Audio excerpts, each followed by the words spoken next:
एक तर खरं बोलावं किंवा बोलू नये. खरं बोलण्याचा पर्याय खोटं बोलणं कधीच नाही. ज्यांच्या केवळ दर्शनाने पुण्य प्राप्त व्हावं अशा महात्म्यांचं आपल्याला या समाज माध्यमांमुळे दर्शन झालं, श्रवण घडलं. योग्य गुरु मिळत नाही. का मिळत नाही? त्याचं कारण योग्य शिष्य नाही. गुरुवर्य महाराजांचं म्हणणं असं आहे की शंकेचं समाधान होऊ शकतं, कुतर्काचं समाधान होत नाही, दुराग्रहाचं समाधान होत नाही. मी हा अर्थ केला, लिहिला, सांगितला, पण हाच अर्थ बरोबर आहे असं माझं म्हणणं नाही. उद्या यापेक्षा अधिक चांगला अर्थ कोणाला कळू शकतो. प्रत्येकाचं स्वतंत्र मत असणं अगदी योग्य, बरोबर. त्यात काहीच वाद नाही. संतांसारखा विचार करणं फार अवघड आहे व संरक्षण करण्या इतपत शक्ती असली पाहिजे. आपल्याकडे कटू औषधाची संकल्पना आहे. म्हणजे औषधाला शर्करा व गुंठित करून कडू औषध पोटात गेलं पाहिजे, पण पोटामध्ये ते औषध गेल्याने प्रकृती सुधारते, ही भारतीय संकल्पना आहे. सत्य बोलण्याचे होणारे परिणाम सहन करण्याची क्षमता जर असेल तर बोलावं. गुरु प्राप्ती करता लागणारा अधिकार तुम्ही संपादन करा, तुम्हाला गुरु भेटतील. आता ह्याच्यात अडचण सांगतो. मी गुरु आहे हे म्हणणारे गुरु नसतात, हे लक्षात ठेवा. आपल्या संस्कृतीनं, आपल्या धर्मानं, आपल्या संप्रदायानं स्वीकारली तेवढी जगात कोणी स्वीकारली असेल तर मी वाटेल ती शिक्षा स्वीकार.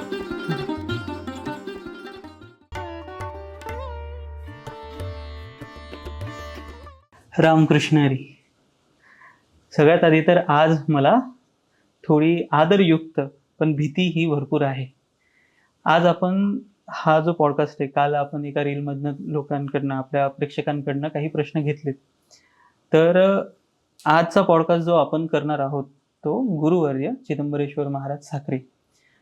तर यांच्याकडे बघून आपल्याला मोठे साखरे महाराज जे आहेत गुरुवर्य, तर त्यांची आठवण येते. जेवढं मी थोडंफार यूट्यूबवर बघितलंय, तर मला असं वाटतं की वारसा चालवण्याचं काम आज ही मंडळी करत आहेत आणि ही फार मोठी परंपरा आहे.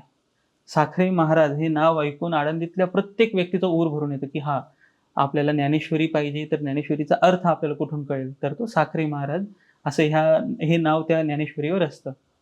तर आज आपण साखरे महाराज या परंपरेचा वारसा चालवणाऱ्या चिदंबरेश्वर महाराज, गुरुवर्य चिदंबरेश्वर महाराज यांचा हा पॉडकास्ट मुलाखत घेत आहोत. भीती मी याकरता म्हटलो कारण की आपल्या घरात असतात ना एक मोठं व्यक्तिमत्व असतं जे आपल्याला परखड बोलतं. त्या व्यक्तीबद्दल राग कधीच येत नाही, पण त्या व्यक्तीबद्दल भीती असते की हा सत्य मांडेल, आणि सत्याची आपल्याला फार जास्त भीती असते, ते पचायला अवघड असतं. सो त्यामुळे आजचा पॉडकास्ट याची ही मुलाखत ही विशेष आहे. मी प्रार्थना करतो माझ्याकडनं कुठल्याही चुका घडतील, उपमर्द किंवा जर परंपरेगत जे काही असतील नॉर्म्स असतात तर ते चुकले तर मला त्याकरता आधीच क्षमस्व. समान उंचीवर आसनावर बसलोय याकरता फार मोठी माफी मागतो, कारण की हे असं असायला नको. पण माऊलींची कृपा आणि तुमचे हे आशीर्वाद, त्यामुळे इथं बसलोय आणि आज मी माझं काम करणार हे प्रश्न उत्तराचं. तर यामध्ये काही प्रश्न माझेत आणि काही गोष्टी मी जे इंटरनेटवर आमच्या प्रेक्षकांना विचारले त्यांचे काही प्रश्न आहेत. आणि आपण बघूया तुम्ही ज्या मार्गाने न्याल, जसं तुम्ही हा प्रवास पुढे न्याल तसं आपण जाऊ देऊ. तर रामकृष्ण. रामकृष्ण. धन्यवाद तुमचा वेळ दिला. काही सध्या तुम्ही या सगळ्या जे इंटरनेटवर काही मी तुमचे व्हिडिओ बघितले तर त्यामध्ये परखड मतं मांडली, मात्र तुम्ही आत्ता सांगत आहात की त्यावरनं वाटतं की बाबा फार खंबीर किंवा असं कठोर व्यक्तिमत्व आहे, मात्र तुमच्याकडे बघितल्यावर की तुम्ही जे सांगत आहात त्यानुसार तुम्हाला वेदनाही होतात. सो बघायला गेलं तर यामध्ये बॅलन्स किंवा दोन्ही गोष्टी मला दिसत आहेत. तुम्हाला काय वाटतं, माणसाने सत्य बोलावं की नाही? बोलावं, पण सत्य बोलणे इतकं अवघड काही नाही. कारण सत्य बोलण्याची सुरुवात नेहमी स्वतःपासून होते. दुसऱ्याचं खरं मांडणं किंवा दुसऱ्याचं खोटं पकडणं किंवा दुसऱ्यावर टीका करणं सोपं आहे, पण स्वतःपासून खरं बोलायला सुरुवात करणं हे कठीण आहे. आणि जो स्वतःविषयी सगळं खरं बोलू शकतो. खरं बोलणं हे अशी धारा उरत आहे, दुधारी तलवारीच्या धारेवरून चालण्याप्रमाणे आहे. सत्य बोलण्याचे होणारे परिणाम सहन करण्याची क्षमता जर असेल तर बोलावं, किंवा त्याच्यावर येणाऱ्या प्रतिक्रियांकडे दुर्लक्ष करून वस्तुस्थिती मांडत राहणं हे आपलं कर्तव्य आहे, अशी बुद्धी असेल तर बोलावं. आणि जर ती क्षमता नसेल तर सत्य बोलू नये असं नाही, तर शांत राहावं, खोटं बोलू नये.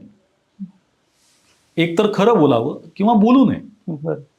खरं बोलण्याचा पर्याय खोटं बोलणं कधीच नाही.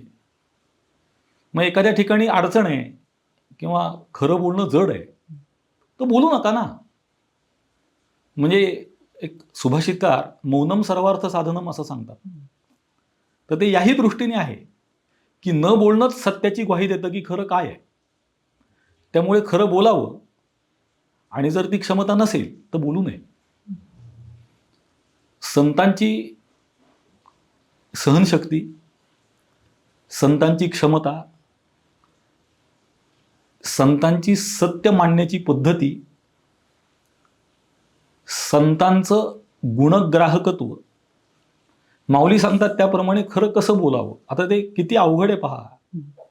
साच, पण पुढेच माऊली त्याला जोडतात मवाळ. मग साच खरं बोलावं, मवाळ बोलावं हे कठीण आहे. मग हे जे संतुलन आहे, हे संतुलन संतांशिवाय सामान्य व्यक्तीच्या आवाक्यातलं नाही आहे. पुढे माऊलींनी अजून त्याला काही बंधनं घातली. त्याच्या पुढचं बंधन आहे मितले, मर्यादित. बरोबर. आता काही लोकांची मी अवस्था पाहतो, हातात माईक एकदा आला त्यांना सोडवत नाही. मग कोणीतरी येऊन सदरा ओढतं किंवा कोणीतरी चिठ्ठी पाठवतं किंवा कोणीतरी सांगतं आपण लवकर मत मांडा. याचं कारण मर्यादा कळत नाही. मग अमर्याद बोलत राहतो. बरं, ते विषयाला धरून तरी असावं किमान. तसंही घडत नाही.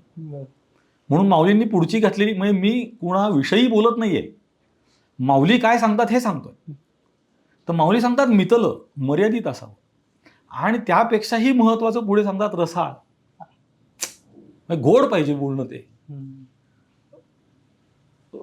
रसाळ म्हणजे रससंपन्न. रससंपन्न या शब्दाचा अर्थ असा होतो, संस्कृत वाङ्मयामध्ये 8 रस आहेत आणि 9वा रस त्यांनी असा मानलाय, शांतोपी नवमो रसहा. शांत सुद्धा एक रस आहे असं आहे संस्कृत वाङ्मयात. आणि संस्कृत वाङ्मयामध्ये शृंगार रसाला फार महत्व आहे आणि त्याला ते रसराज म्हणतात. पण माऊली शांत रसाचं वर्णन करताना लिहितात, जो शृंगाराचेही माथा पाये ठेवी. म्हणजे शांतोपी नव्हे, शांतच रसराज आहे. उलट असं आहे की सगळ्या रसांचा विचार केला तर प्रत्येक रस शेवटी शांत रसात परिणत होतो. म्हणजे ज्याला त्या रसाचा थोडा अभ्यास आहे किंवा ज्याचा संपर्क आलाय कधी रसांशी, तुम्हाला व्यावहारिक अनुभव सांगतो मी. उदाहरण हास्यरस आहे. तर हास्यरस म्हणजे माणूस खूप हसतो. हास्यरस म्हणजे विनोद, ज्यातून विनोदातून हास्यरसाची निर्मिती होते. तर माणूस हसतो, हसून हसून शेवटी शांत होतो. आता हास्यरसाची परिसमाप्ती झाली, परिपूर्ण झाला, परिणत झाला. तसा प्रत्येक रस शेवटी शांत रसात, वीर रस आहे, तर युद्धाच्या नंतर तो लढवय्या शांत होतो, शांत रसात परिणत होतो. तसं खरं तर रसाळ या शब्दाचा अर्थ ज्या बोलण्याची शेवटची परिणती शांत रसात होते. समाधान होतं दोघांचंही, बोलणाऱ्याचंही ऐकणाऱ्याचंही. पण आता झालंय असं की हा जो प्रांत आहे, म्हणजे शुद्ध मराठीमध्ये ज्याला सोशल मीडिया म्हणतो आपण, सामाजिक माध्यम, हा. याच्यामुळे म्हणजे हे खरं तर इतकं सुंदर साधन आहे. म्हणजे याच्यामुळे झालेला फायदा हम्म. कितीतरी अज्ञात तबलावादक, गायक ज्यांना आपण कधी ऐकू शकलो नसतो, बरोबर. त्यातले कितीतरी जर असे जे ब्रह्मलीन झाले, तर त्यांचं कुणाकडे तरी संग्रहात असलेलं वादन, गायन किंवा मोठमोठ्या महात्म्यांची कीर्तनं, प्रवचनं, व्याख्यानं, मामासाहेबांना ऐकू शकलो.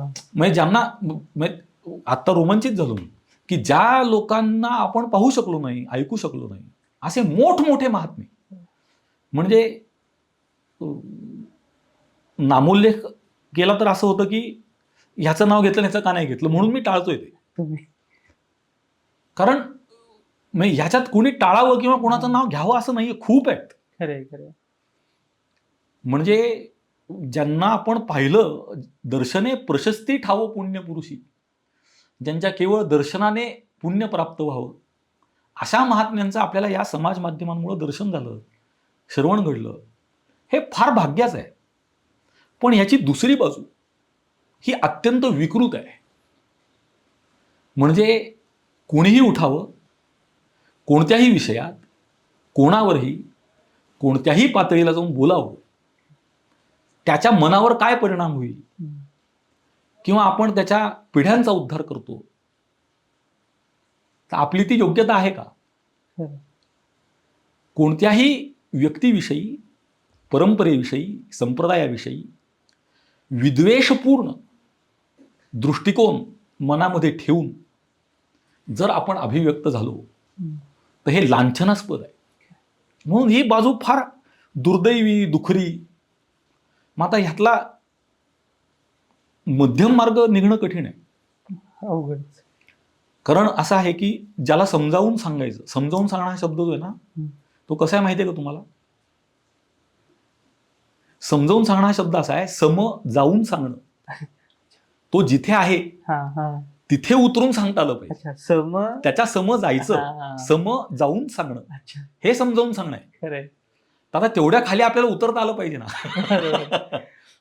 आणि इतक्या खाली लोक तर नाही, खाली म्हणजे असं आहे, मग मी कुठल्या दृष्टीने खाली म्हणतो, शिवीगाळ करणं, बरोबर, किंवा अभद्र भाषा बोलणं, तेवढ्या खाली नाही उतरत. खरंय.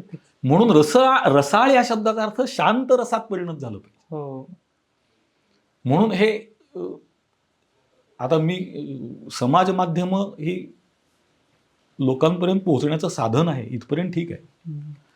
पण त्यातून जे विचारमंथन झालं पाहिजे, म्हणजे विचाराचं उत्तर विचाराने द्यावं असं जर असेल, तर मुळात मांडला गेलेला विचार असला पाहिजे. विचार असला पाहिजे. जर त्याला विचार हे स्वरूपच नसेल, विचार हा आकारच नसेल, त्याला कसं उत्तर देणार? म्हणजे गुरुवर्य महाराजांचं म्हणणं असं आहे की शंकेचं समाधान होऊ शकतं, कुतर्काचं समाधान होत नाही, दुराग्रहाचं समाधान होत नाही. म्हणजे काही गोष्टी अशा आहेत की त्याला आपल्याकडे उपाय नाही. उदाहरणार्थ बुद्धिमांद्य. मांद्य म्हणजे समोरच्याची बुद्धी इतकी लहान आहे की तुम्ही नाही समजावून सांगू शकता. याला काय करू शकता तुम्ही? काहीच करू शकता. उपायच नाही. दुसरं एक कुतर्क. कुतर्काला काय करू शकतो आपण? म्हणजे मला जे कळालं तेच बरोबर आहे. ब्रह्मलीन दादांनी माऊलींच्या गाथ्याचा अर्थ दिलाय. त्यात प्रस्तावनेतच तिने एक वाक्य असं लिहिलं की मी हा अर्थ केला, लिहिला, सांगितला, पण हाच अर्थ बरोबर आहे असं माझं म्हणणं नाही. उद्या यापेक्षा अधिक चांगला अर्थ कोणाला कळू शकतो. तर कोणीच मलाच कळालेलं बरोबर आहे असा दुराग्रह धरणं म्हणजे कुतर्क आहे. आणि ह्याच्यावर उपाय नाही. आणि विपर्यय दुराग्रह, विपर्यय म्हणजे विपरीत निश्चय, आणि त्याविषयीचा दुराग्रह म्हणजे एक तर कळालं ते चुकीचं कळालं, आणि दुसरं मला जे कळालं ते बरोबर आहे असा दुराग्रह. ह्याच्यावर उपाय नाही. म्हणून सत्य मांडावं, सत्य सांगावं. पण माऊलींनी सांगितलं तसं सांगण्याची क्षमता असेल तर सांगावं, नाही तर गप्प बसा. प्रयत्न. नाही, प्रयत्न ती क्षमता प्राप्त करण्याचा करावा आधी, अच्छा. आणि मग बोलण्याचा करावा. मग असं जर केलं तर गुरुवर्य असं होऊ शकतं ना, की हा जो उपाय आहे, हे माऊलींच्या मार्गावर चालणार आहे. म्हणजे ती एक वेगळी बाजू आणि दुसरी एक बाजू असते, म्हणजे टकराव याकरता होतोय कारण की दुसरी एक बाजू आहे आणि त्या लोकांना ही मर्यादाच नाहीये, की माऊलींनी सांगितलं तसं सत्य बोलावं. त्यांचं कधी-कधी तर वाटतं, की ते किती मृदू बोलत आहेत. हेही वाटतं, असेही आहेत, की त्यांच्या बोलण्याला म्हणजे अक्षरशः असं वाटतं, की किती ज्ञानी मनुष्य आहे हा, किती सौम्य आहे, रसाळ आहे, असंही वाटतं. पण त्यांचं जे बोलणं असतं ते एक प्रकारे ते काय लांडग्याचं कातडं घालून जसं एखादा बोलत असतो. उदाहरण एक सांगतो तुम्हाला, की जसं आज आम्ही इंटरनेटवर बघतो. मी एका व्यक्तीला त्या व्यक्तीला मी ऐकतही होतो आणि मला आवडायचंय, की बाबा हा व्यक्ती इंग्लिशमध्ये तुकाराम महाराजांचा जे अभंग असतात तुकोबरायांचे, त्या अभंगांचे इंग्लिशमध्ये ट्रान्सलेशन प्रत्येक रीलमध्ये करतो. फार छान, चांगलं वाटत होतं.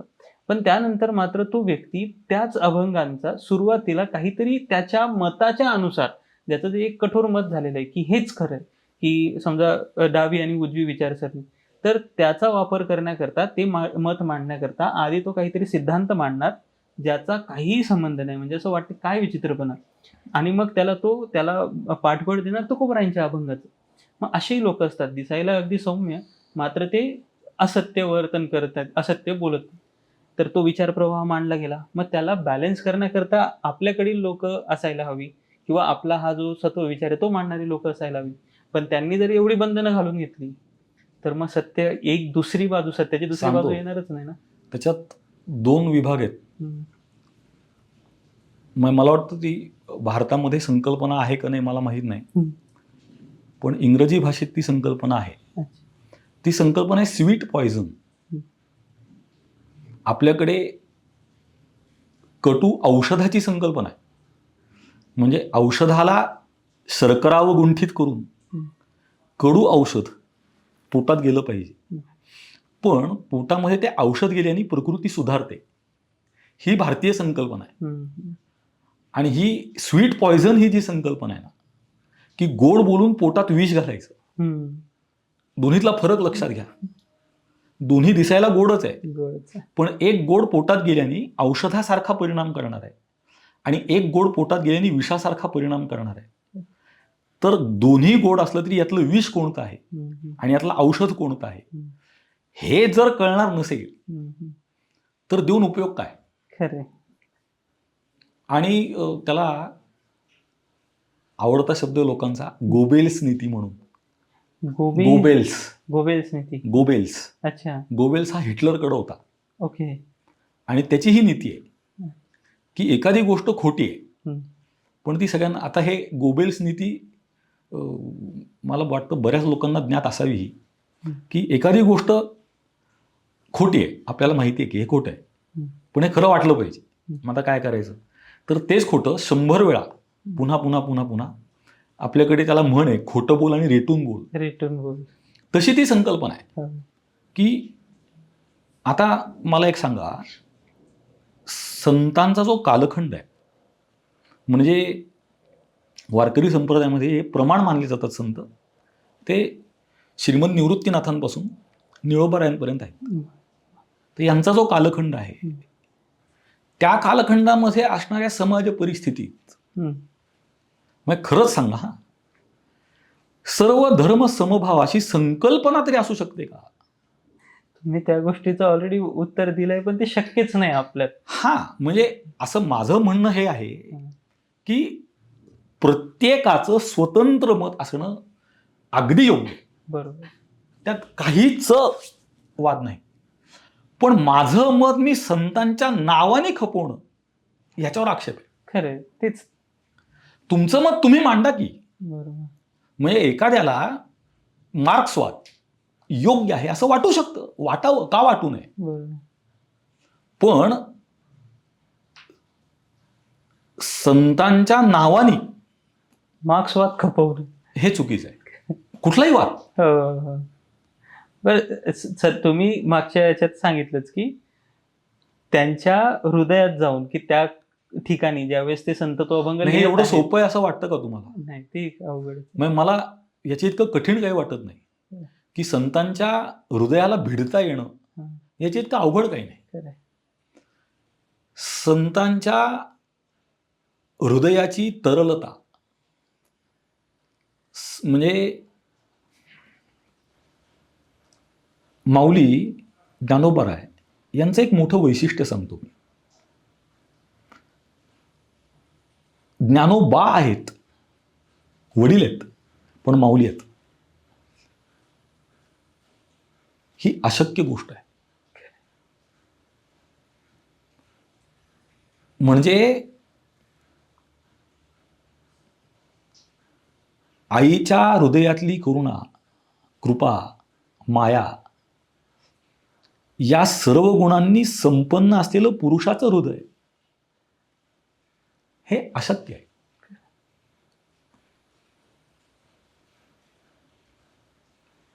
त्या भूमिकेला आपल्या हृदयाला घेऊन जाणं फार कठीण आहे. म्हणून त्यातल्या त्यात सोपा मार्ग असा आहे की त्या वाङ्मयाला तुम्ही शरण जा. बरं. वारकरी संप्रदायामध्ये ग्रंथराज ज्ञानेश्वरी, जगद्गुरु तुकोबारायांचा गाथा आणि श्रीमद एकनाथी भागवत या ग्रंथांना किंबहुना संपूर्ण संत वाङ्मयाला देवघरात स्थान आहे. त्याचं कारण वाङ्मयाच्या रूपाने ते संतच आपल्याबरोबर आहेत. म्हणून त्याला शरण जाणं, त्यांना नमस्कार करणं, ही भूमिका किंवा हा मार्ग त्यातल्या त्यात सुलभ आहे.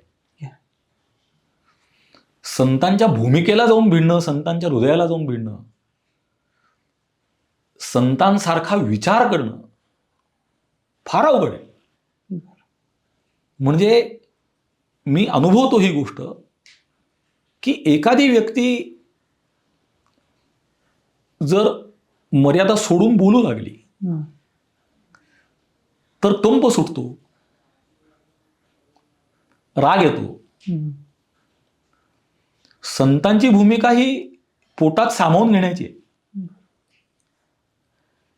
कितीही दुष्ट असला तरी त्याला सांभाळण्याची. परंतु संतांची एक विशेषता अशी आहे की जरी त्याला सामावून घेतला हं. तरी त्याला दुरुस्त करून सामावून घेतलाय. खरं आहे. योजना केलेली आहे. त्याच्यामध्ये असलेले दोष काढले, त्याला दुरुस्त केला आणि मग सामावून घेतला.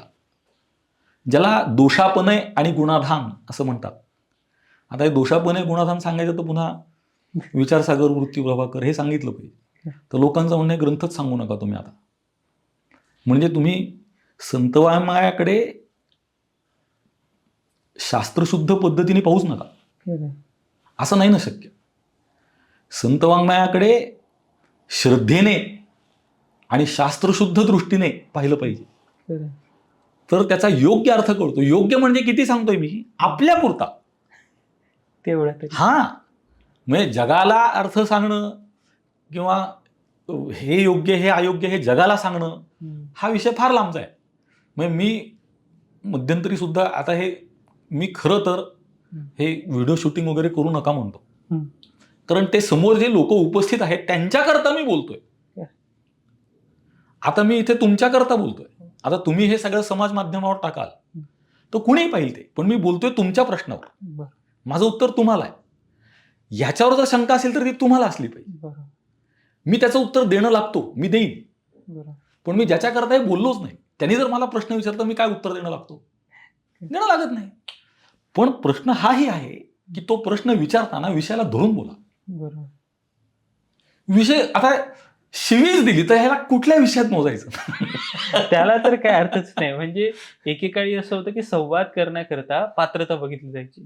आता ती पात्रता हा विषयच राहिला नाही आणि प्रत्येकाला आपला एक अहंकार आहे की त्याला विचारलं की बाबा रे प्रश्न विचार, तर तो आधी आपल्याला प्रवचन देईल आणि मग त्याच्याशी आता सांग प्रश्न, असा एक प्रकार बघायला मिळतो. आणि काही लोकांना फक्त हे टाईप करता येते, कमेंट बॉक्स आहे, चेहरा दिसत नाही, बोलण्याचीही त्यांची लायकी नसते, त्यामुळे ते तिथे येऊन काहीतरी टाईप करून जातात. माझ्या मते मग ते त्याला हा नाही म्हणजे असं आहे, कन्सिडरच नको हा, करायला. म्हणजे माझा दृष्टिकोन हा आहे हम्म, की कोणाची काय योग्यता आहे हम्म, हा विषय आपला नाही, बरोबर आहे. पण आपला विषय हा आहे की तुम्ही मला बोलताना हम्म. नीट बोला ना. खरं मी तुम्हाला पहिली शिवी जो देतो हा, तो चुकीचा असतो, हे लक्षात ठेवा. खरं आहे, खरं आहे.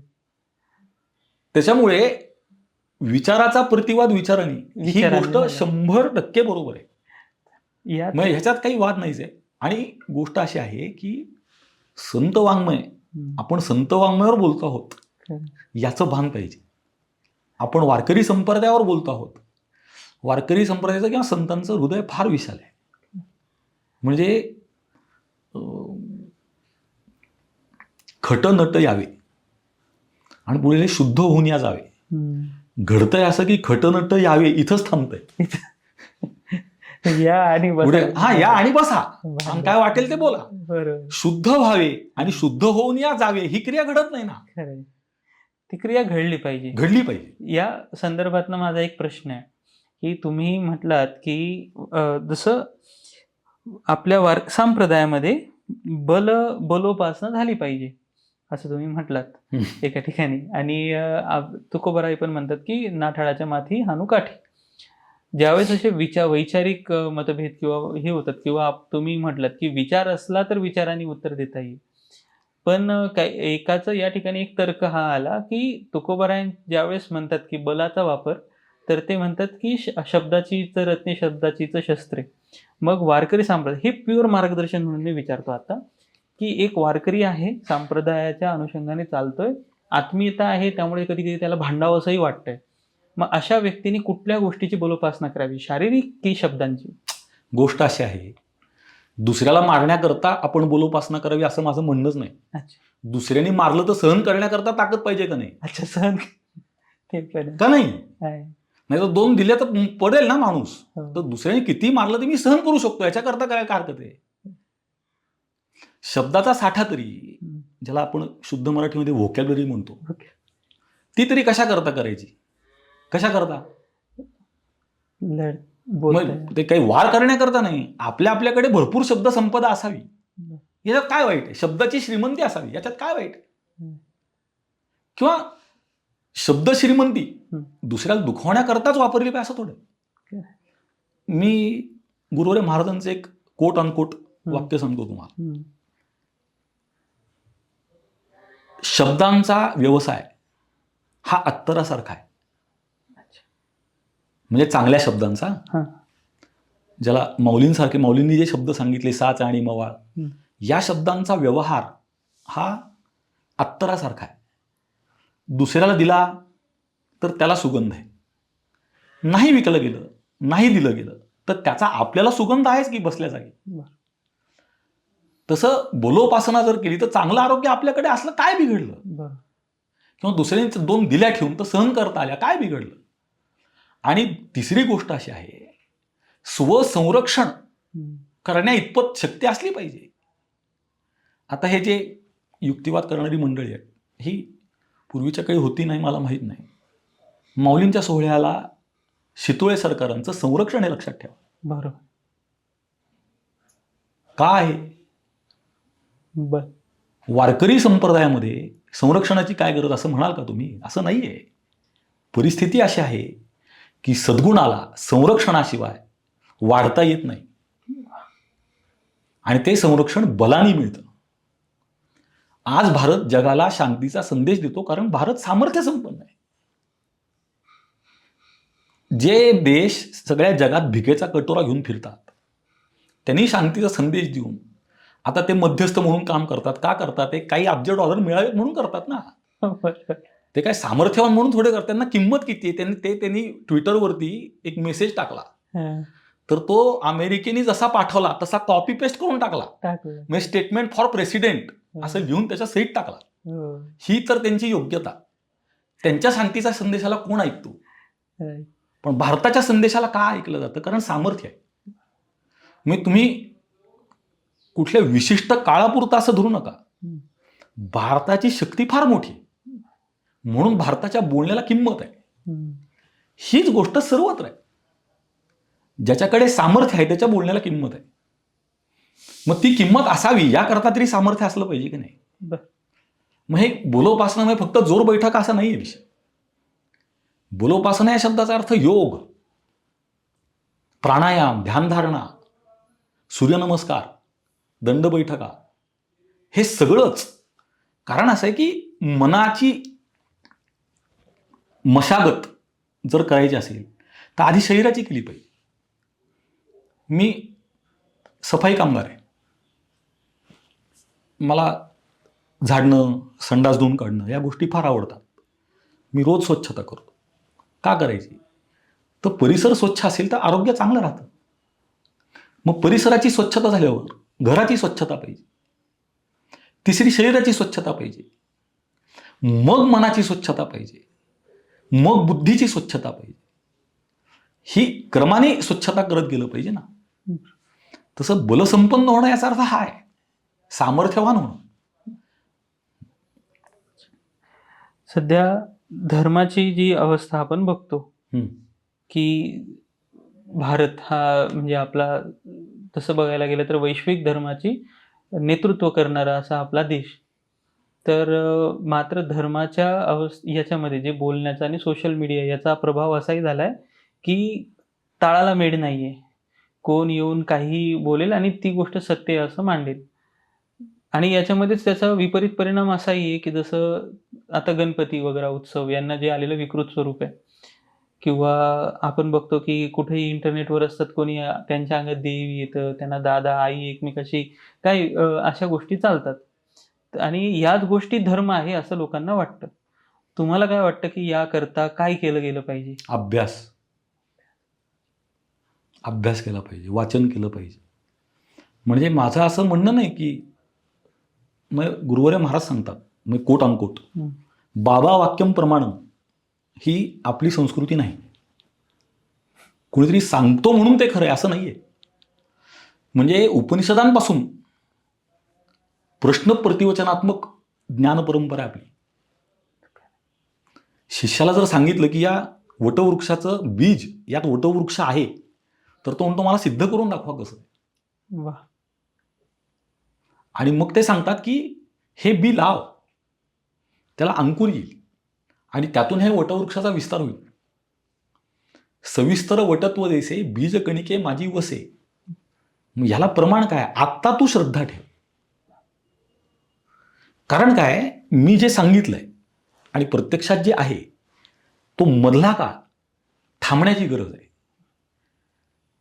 म्हणजे ज्याला आपण मराठीमध्ये पेशन्स म्हणतो, त्याची गरज आहे, थांबण्याची गरज आहे.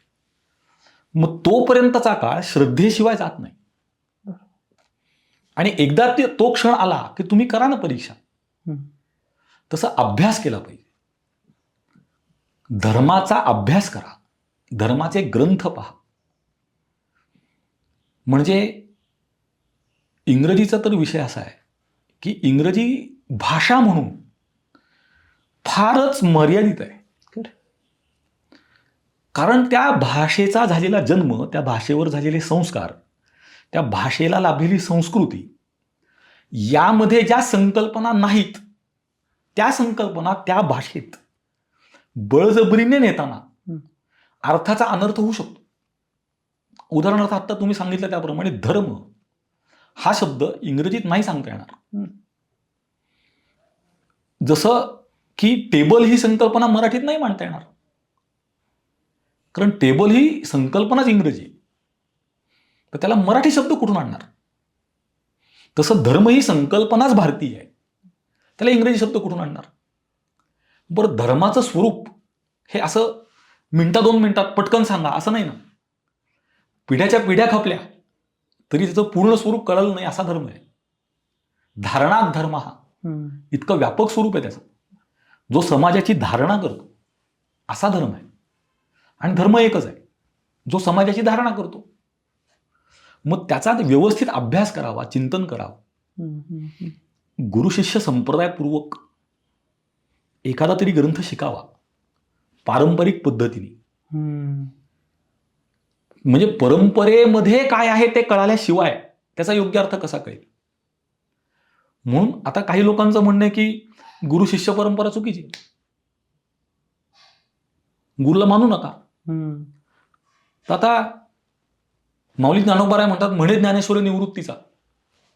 माऊली सांगतात म्हणून जाणतेने गुरु भजीजे. तुम्हाला गंमत सांगतो, आता होऊ द्या विषयांतर पण सांगतो तुम्हाला. माऊलींनी ग्रंथराज ज्ञानेश्वरीचं जे पहिलं मंगलाचरण लिहिलं, त्या मंगलाचरणामध्ये सुरुवातीला गणेश वंदना केली,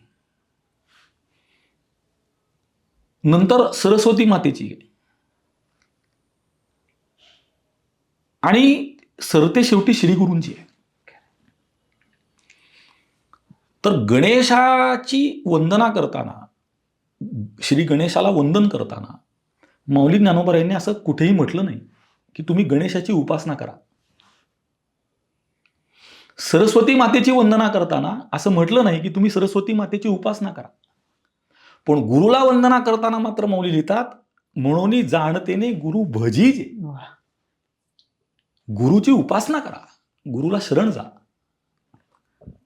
म्हणून गुरुशिष्य संप्रदायपूर्वक किंवा आपल्या संप्रदायाचा महामंत्र आहे ज्ञानोबा तुकाराम, माऊलींच्या सांगण्यात आणि जगद्गुरु तुकोबा यांच्या सांगण्यात एक वाक्यता आहे, एक ताणत आहे. जगद्गुरु आपण हरिपाठ झाल्यावर जे अभंग म्हणतो त्याचं मथळा शीर्षक काय आहे? हरिमुखी. नाही, हरिपाठ झाल्यावर जे अभंग म्हणतो आपण, गुरु परंपरा. गुरु परंपरेचे अभंग म्हणतो आपण. बरोबर. आणि तुम्ही म्हणता गुरु शिष्य संप्रदाय मान्य नाही. असं कसं? बाबाजी आपुले सांगितले नाम, मंत्र दिला रामकृष्ण हरी, असं जगद्गुरु सांगतात. गुरु शिष्य संप्रदायपूर्वक. आता गोष्ट अशी की योग्य गुरु मिळत नाहीत. का मिळत नाहीत? त्याचं कारण योग्य शिष्य नाहीत. माऊली असं सांगतात ऐसी कर्मे साम्य दशा होय जेथ विरेशा, सद्गुरु तो अपैसा भेटेची का. तुम्ही अधिकार संपन्न व्हा, तुम्हाला सद्गुरु मिळतील. आत्ताच्या काळात तुम्ही तुमचाच अधिकार बघना झालात, मग गुरु कुठून मिळायचे, कसे मिळायचे, असा विषय. म्हणजे गुरु सदैव आहेत, कारण गुरु व्यक्ती नाही, गुरु तत्व आहे. आणि ते तत्व सदा आहे, सदा सदा आहे. सृष्टी जोपर्यंत असेल तोपर्यंत ते तत्व राहील. तुमच्या म्हणण्याने ते येणारे नाही, तुमच्या म्हणण्याने ते जाणारे नाही. पण त्याची तुम्हाला भेट व्हावी असं जर वाटत असेल तर तुम्ही त्या अधिकाराने संपन्न झालं. आता इथे वटवागळ आहेत, तर वटवागळ दिवसा उलटी लटकून राहतात, रात्री उडतात. रात्री खरं तर अन्य पक्षी झोपतात, कारण त्यांना रात्री दिसत नाही. आणि हे उडताना ते एक तरंग सोडतात, ध्वनी तरंग, आणि तो धडकून परत आला की त्यांना ते अंतर कळतं, ते उडतात तसे. तर त्याला तो आवाज जो करतो तो आपल्याला ऐकू येतो का? येत नाही. मग याचा अर्थ तो आवाजच करत नाही असं आहे का? असं नाही. त्या आवाजाला ऐकण्याची आपली क्षमता नाही. आपले कान ते ग्रहण करू शकत नाहीत असं आहे. मला दिसत नाही म्हणून ती गोष्टच नाही असं नसतं. मला दिसत नाही इथपर्यंत ठीक आहे, काहीच आक्षेप असण्याचं कारण नाही. ज्याच्या त्याच्या दृष्टीची क्षमता आहे, ज्याच्या त्याच्या. आता एखाद्याला नंबर असतो चष्म्याचा, त्याला लिहिलेलं दिसत नाही. मग मला दिसत नाही हे त्यांनी म्हणणं बरोबर आहे का नाही? बरोबर आहे. पण मला दिसत नाही अर्थी तिथं काही लिहिलेलं नाहीच असं म्हणू शकतो का? असं नाही म्हणू शकत. तू डोळे तपास, नीट चष्मा लाव, दिसेल. तसं गुरु प्राप्ती करता लागणारा अधिकार तुम्ही संपादन करा, तुम्हाला गुरु भेटतील. आता ह्याच्यात अडचण सांगतो, मी गुरु आहे हे म्हणणारे गुरु नसतात, हे लक्षात ठेवा. मग आता कसं झालं की स्वतःलाच म्हणून घ्यायची पद्धत सुरू झाली. मग आता माझ्या गुरुवर्यांना त्यांच्या मातेनीच नाव ठेवतानाच तसं ठेवलं. मातोश्री येसुताईंनीच त्यांचं नाव ठेवतानाच तसं ठेवलं. मग मी नाव घेत नाही गुरूंचं म्हणून घेणार नाही, पण त्यांचं जे नाव ठेवलं ते त्यांच्या मातेने तसंच ठेवलं. आमच्या मातोश्री येसुताईंनी नावच तसं ठेवलं.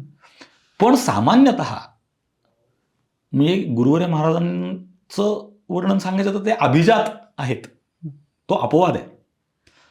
पण सामान्यतः ते नाव तसं आहे म्हणून विषय ठीक आहे, पण स्वतःला मी अमुक आहे, मी तमुक आहे, म्हणजे टीका होईल ती म्हणून मी नाही सांगत तुम्हाला, पण माझं नाव असं लिहिलं पाहिजे अशी मी फोन करून सांगणं, अशी अपेक्षा ठेवणं, भरपूर हे गैर आहे. हे गैर आहे. आणि हे माझ्या मते आपण घरातले आहोत म्हणून आपण बोलू शकतो की हे आपल्यामध्ये सुद्धा हे वाढलंय वारकरी संप्रदायात. नाही, असं आहे. मग त्यात ते दुसऱ्याने आत्मपरीक्षण करावं ही अपेक्षा आपण ठेवू नये, बरोबर. पण हे गैर आहे एवढं नक्की. हा हा. मग ते आता ज्यांनी त्यांनी बघावं आपण काय आहोत, कुठे आहोत. म्हणजे आता कोण्याही जीवाचा न घडो मत्सर असा नियम आहे. तर आपण किती लोकांचा करतो आपलं आपण बघायचं. मग एखादा माणूस दिसला की माझी तळपायाची आग मस्तकात जाते असं जे म्हणतात, तर हे कसं काय म्हणजे विश्वबंधुत्व वगैरे बोलणारी लोक ह्याला माझ्या समोर सुद्धा येऊ देऊ नका असं सांगतात. तर हे शोभतं काय? हे नाही शोभत. तुमची विश्वबंधुत्व जर असेल तर तुमचे भावाभावाचे खटले कोर्टात कसं काय? म्हणून हे म्हणजे आत्ताचा काळ समाजाला शहाणपणा शिकवायचा राहिला नाही दोन्ही दृष्टीने, की सांगणाऱ्याचाही तो अधिकार नाही, ऐकायलाही त्या अधिकाराचं कुणी नाही. ज्ञानेश्वरीची गोष्ट अशी आहे, माऊली सांगतात आधीच विवेकाची गोठी. भगवद्गीता म्हणजे विवेकाची गोष्ट आहे. वरी प्रतिपादी श्रीकृष्ण जगजेठी. सांगणारे स्वतः भगवंत आहेत आणि भक्तराज किरीटी परिसत्व असे भक्तराज असणारा अर्जुन ऐकणार आहे. मग असा सांगणारा पाहिजे, असा ऐकणारा पाहिजे आणि असा विषय पाहिजे, मग त्या बोलण्याला काहीतरी अर्थ आहे.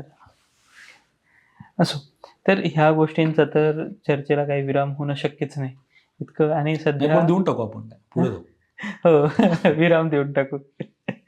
अच्छा, तर जसं मी म्हटलो की मी नेमकं इन्फ्लुएन्स्ड आहे आता रिसेंटली तुम्ही काही बोललात, त्यामुळे त्या संदर्भातच प्रश्न येत आहेत. तुम्ही म्हणालात की चिकित्सकाचा इथं ठाव नाही, म्हणजे वारकरी संप्रदाय श्रद्धा असावी.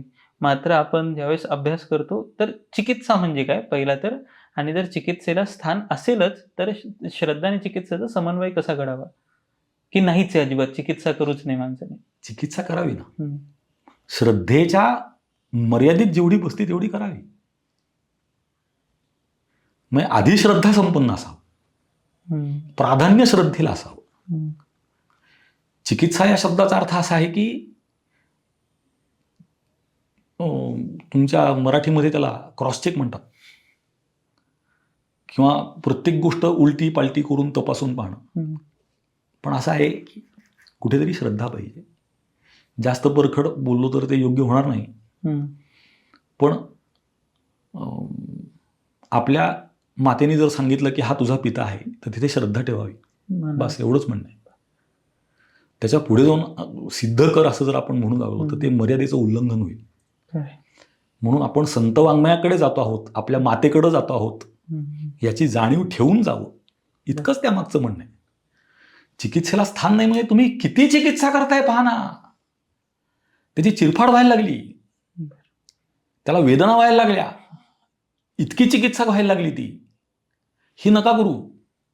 तुम्हाला त्यातून योग्य बोध व्हावा याकरता जेवढी लागते तेवढी करा ना. काय होतं, अतिचिकित्सेमध्ये श्रद्धा जाते मग, आणि त्याला जास्त महत्व आहे श्रद्धेला.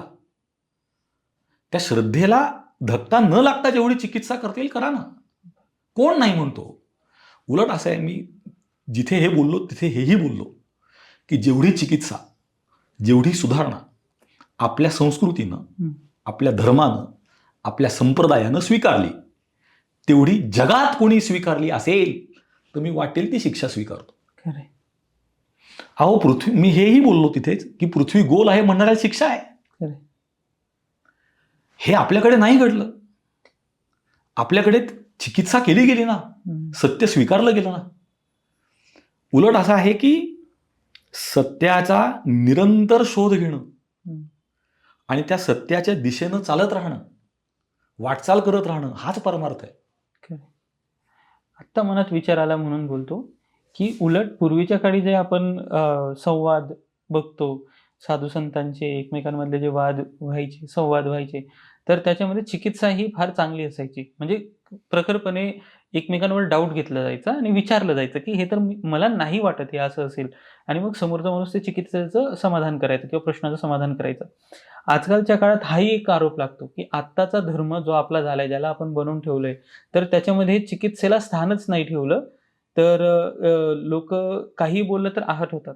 मात्र मला तुम्ही जे बोललात त्यावरनं असं वाटतंय आता, की फालतू चिकित्सा करणारे इतके वाढलेत किंवा ते चिरफाड दायक चिकित्सा करणारे इतके वाढले, की जे खरे चिकित्सक आहेत त्यात हरवून गेले. कदाचित मग असं असेल. असं आहे की तुम्ही जे म्हणताय ना त्याला शंका समाधान म्हणतात. अच्छा. प्रामाणिक शंकेला उत्तर आहे. प्रामाणिक चिकित्सेला उत्तर आहे. पण तो चिकित्सा करणारा प्रामाणिक असला पाहिजे. हं. काहीही झालं तरी ह्याचं खरं होऊ देणार नाही असं ठरवून जो बसतो त्याला चिकित्सा म्हणत नाहीत.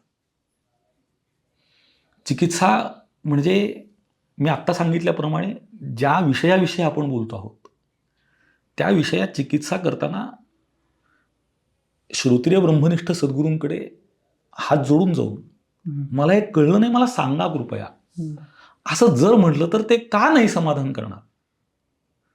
संतांची भूमिका तर अशी आहे की तुम्ही फक्त त्यांच्याकडे जा, त्यांच्या सहवासात जा, म्हणजे वाङ्मयाच्या सहवासात जा. रोज ज्ञानेश्वरीच्या 50 ओव्या वाचा, रोज गाथ्यातला एखादा तरी अभंग वाचा, रोज संत वाङ्मयातलं काहीतरी रोज वाचा. एवढं जरी केलं तरी आपलं समाधान करतात, संत करतात. चला, तर ह्याच्यामध्ये एक आता काही प्रश्न असे आहेत की साधारणतः पडतात वारकरी संप्रदायाबद्दल. त्यात तुम्ही मागच्या ह्याच्यात पण केलंय, पण यावेळेस प्रेक्षक नवीन असू शकतो, त्यामुळे पुन्हा विचारतो.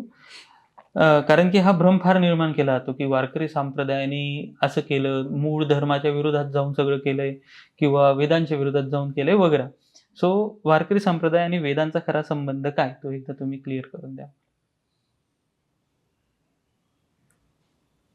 वाचा बोलू वेद नीती, करू संती केली ते, हाच संबंध आहे. वेदाचा तो अर्थ आम्हासीच ठावा, हा संबंध आहे.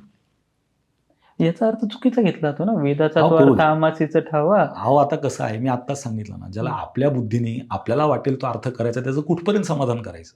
बरोबर. हा, पण पहिला अभंग तुम्ही बोलला, हा, त्याच्यात तर तुला हा अर्थ नाही पटो घेतला. न पटो, तुला कळो न कळो, हम्म. जर खरंच कळावं अशी इच्छा असेल तर कुणातरी संतांकडे जा, कळेल. बरं. मग मगाशी मी सांगितल्यासारखं तुमची खरंच क्षमता आहे ना, हम्म. तर जगद्गुरु तुकोबार यांच्या हृदयाला भिडा बरं जाऊन तुम्ही करा हिंमत. आणि करा अर्थ. जगद्गुरु तुकोबार ज्या मनाच्या अवस्थेत आहेत तिथे जा आणि करा हिंमत बोलायची. मग म्हणा मला कळलं तेच बरोबर आहे म्हणून. असं नाही होत. संतांकडे जाताना असं हात जोडून गेलं पाहिजे. म्हणजे आता मी इतिहासावर बोलत नाही कधी, पण तरी सांगतो, जगद्गुरु तुकोबार यांकडे छत्रपतींची जी मंडळी गेली ती हात जोडून गेली, लक्षात घ्या. ते तलवारी उपसून नाही गेलं कोणी. संतांकडे जाण्याची ती पद्धत नव्हे. जाताना कसं गेलं पाहिजे ही कळणारीच माणसं पाठवली असणार ना. आणि ती नतमस्तक होऊन गेली. छत्रपती गेले तर नतमस्तक, असं आहे ना. मग मला इतिहासातलं काही कळत नाही त्यामुळे फार मी काय बोलणार नाही, पण छत्रपती जेव्हा जगद्गुरूंकडे जातील तेव्हा ते नतमस्तकच जातात. त्यामुळे संतांच्या वाङ्मयाकडे जो त्या दृष्टीने पाहू शकतो त्यांनी त्याच्यावर भाष्य करावं. बरं, छान. हाच हीच आपली परंपरा राहिली आहे की कुठल्या ठिकाणी म्हणजे स्थळ, काळ, वेळ, कोणा व्यक्तीसमोर जातोय त्यानुसार काही नियम किंवा आपले हे आहेत. आजकाल फक्त व्हिडिओ करून कुठून तरी ओरडलो किंवा ज्या संवादात कोणी समोर प्रश्न उत्तर करायला नाहीच आहे अशा प्लॅटफॉर्मवर काही बोलायचं आणि मोकळं व्हायचं, ही एक आजकालची परंपरा झाली, ज्यामध्ये त्या गोष्टीचा कुठेही जी छत्रपतींनी जे नॉर्म्स त्यांच्या वागण्यातनं घालून दिले ते सुद्धा पाळायला कोणी लोक आजकाल तयार नाही आहेत. सो असो, यामध्ये एक अल्ला देवे अल्ला दिलावे याबद्दल तुम्ही एक बोललेलात, तर मला तुम्ही फक्त एक बोललेलात त्याच्याशी मी थोडासा म्हणजे मी एक पुत्र पित्या सदृश व्यक्तीला जसं विचारतो तसा मी यासोबत असहमती दर्शवायची, की तुम्ही म्हटलात की अल्लाह तुकोबराय अल्लाहबद्दल बोलणार नाही किंवा हां मला असं वाटतं तो अभंग पूर्ण वाचल्यावर उलट तुकोबराय सांगतात, की नाम हाच दवा दिली त्या अल्लाने. तो अभंग त्यानंतर असं त्याच्यातला हेतू इतकाच आहे हां, की हा श्रोत्याला केलेला उपदेश आहे. हां. बस. मग आपल्या संप्रदायानुसार देवाला अल्लाह म्हणणं पाप ठरेल, की ते ठीक आहे, काही हरकत नाही? श्रोत्याला हं, काय सांगून कळतं हं. हे संतांना माहीत आहे. बरोबर. ज्याला ज्या भाषेत सांगून कळतं त्याला त्या भाषेत सांगणं ही संतांची भूमिका आहे. मग जो श्रोता ज्याला मानतो हं. त्याला त्याच्या साह्याने उपदेश करणं ही ती भूमिका आहे. हं. मग ह्याच्यात पाप आणि पुण्य हा विषय नाहीच आहे. बरोबर, ह्याच्यात विषय हा आहे की त्याला काय, मला काय म्हणायचं त्याला कळलं पाहिजे. बरोबर. बस एवढाच विषय. म्हणजे त्याला जर ते म्हणून कळत असेल हं, हं. तर ते म्हणून सांगायचं. मग त्याला ज्ञान झालं पाहिजे. संतांच्या पोटामध्ये बुडत हे जन न देखवे डोळा, हं, हं. येतो कळवळा म्हणून या. बरं. त्या समोरच्या श्रोत्याविषयी त्यांच्या मनात कळवळ आहे. मग त्याला कसं कळेल म्हणून ते बोलतात. त्याच्या भाषेत सांगितलं. काही हरकत नाही. माझ्या मते कुठल्याही प्रकारे कळावा, योग्य मार्ग कळावा हाच त्यांचा उद्देश आहे. छान. असो. तर आता हे सगळं झालं समाजाकरता. माझा तुमच्याकरता एक प्रश्न आहे. जर समजा तुम्हाला असं कळलं डॉक्टरांनी किंवा कोणीतरी सांगितलं, शेवटचे 3 दिवस राहिलेत, तर त्या 3 दिवसात तुम्ही काय कराल? बसून राहील भगवंताचं चिंतन. पण मग असं आहे खरं तर 3 दिवसही खूप झाले. आज मरीन सांगितलं तरी तेच करणार आहे. आत्ता मरीन सांगितलं तरी तेच करणार आहे. तुम्ही कारण आता रेडी आहात? हो, मग आहे काय अडचण नाही. फक्त असं आहे की ते सत्कारणी असावं. म्हणजे असं काय म्हणतात विनाकारण नसावं. आनंदाने सार्थ असा मृत्यू असावा.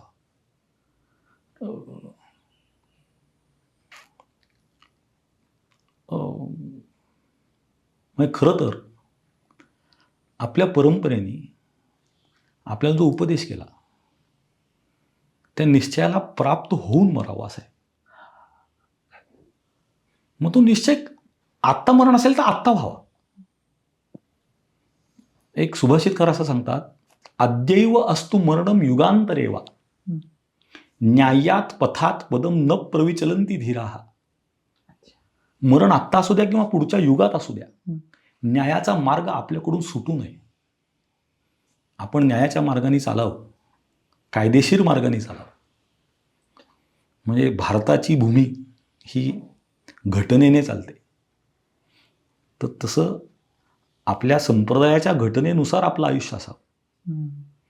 संतांनी आपल्याला केलेल्या उपदेशाप्रमाणे आपलं आयुष्य असावं. त्यात मरण कधीही यावं. म्हणजे अशी मुदत ऐकून काय फरक पडणार असं मला वाटतं. मग गोष्ट अशी आहे की कधीतरी मरायचंच आहे ना. मग त्याची औषधावर असते एक्सपायरी डेट. तर ते त्याचा उपयोग काय? फक्त त्या तारखेच्या पुढे औषध चालणार नाही इतकंच आहे. त्या दिवसापर्यंत औषध म्हणून चालेल, त्याच्या पुढे चालणार नाही. तसं ह्या शरीराची ती एक्सपायरी डेट आहे. जीवनाचा उद्देश काय तुमचा? माझ्या गुरूंनी मला जो मार्ग दाखवला त्यावर चालत राहणं आणि संतांची, माझ्या गुरूंची, माझ्या परंपरेची यथाशक्ती यथाकाल सेवा घडत राहावं. काय म्हणजे असं माझ्या वडिलांची मिराशी ही भगवंत सेवाच आहे. तर ती जशी आली तशी पुढे घेऊन जाण्याचं सामर्थ्य खांद्यांना, शरीराला, बुद्धीला, मनाला मिळावं.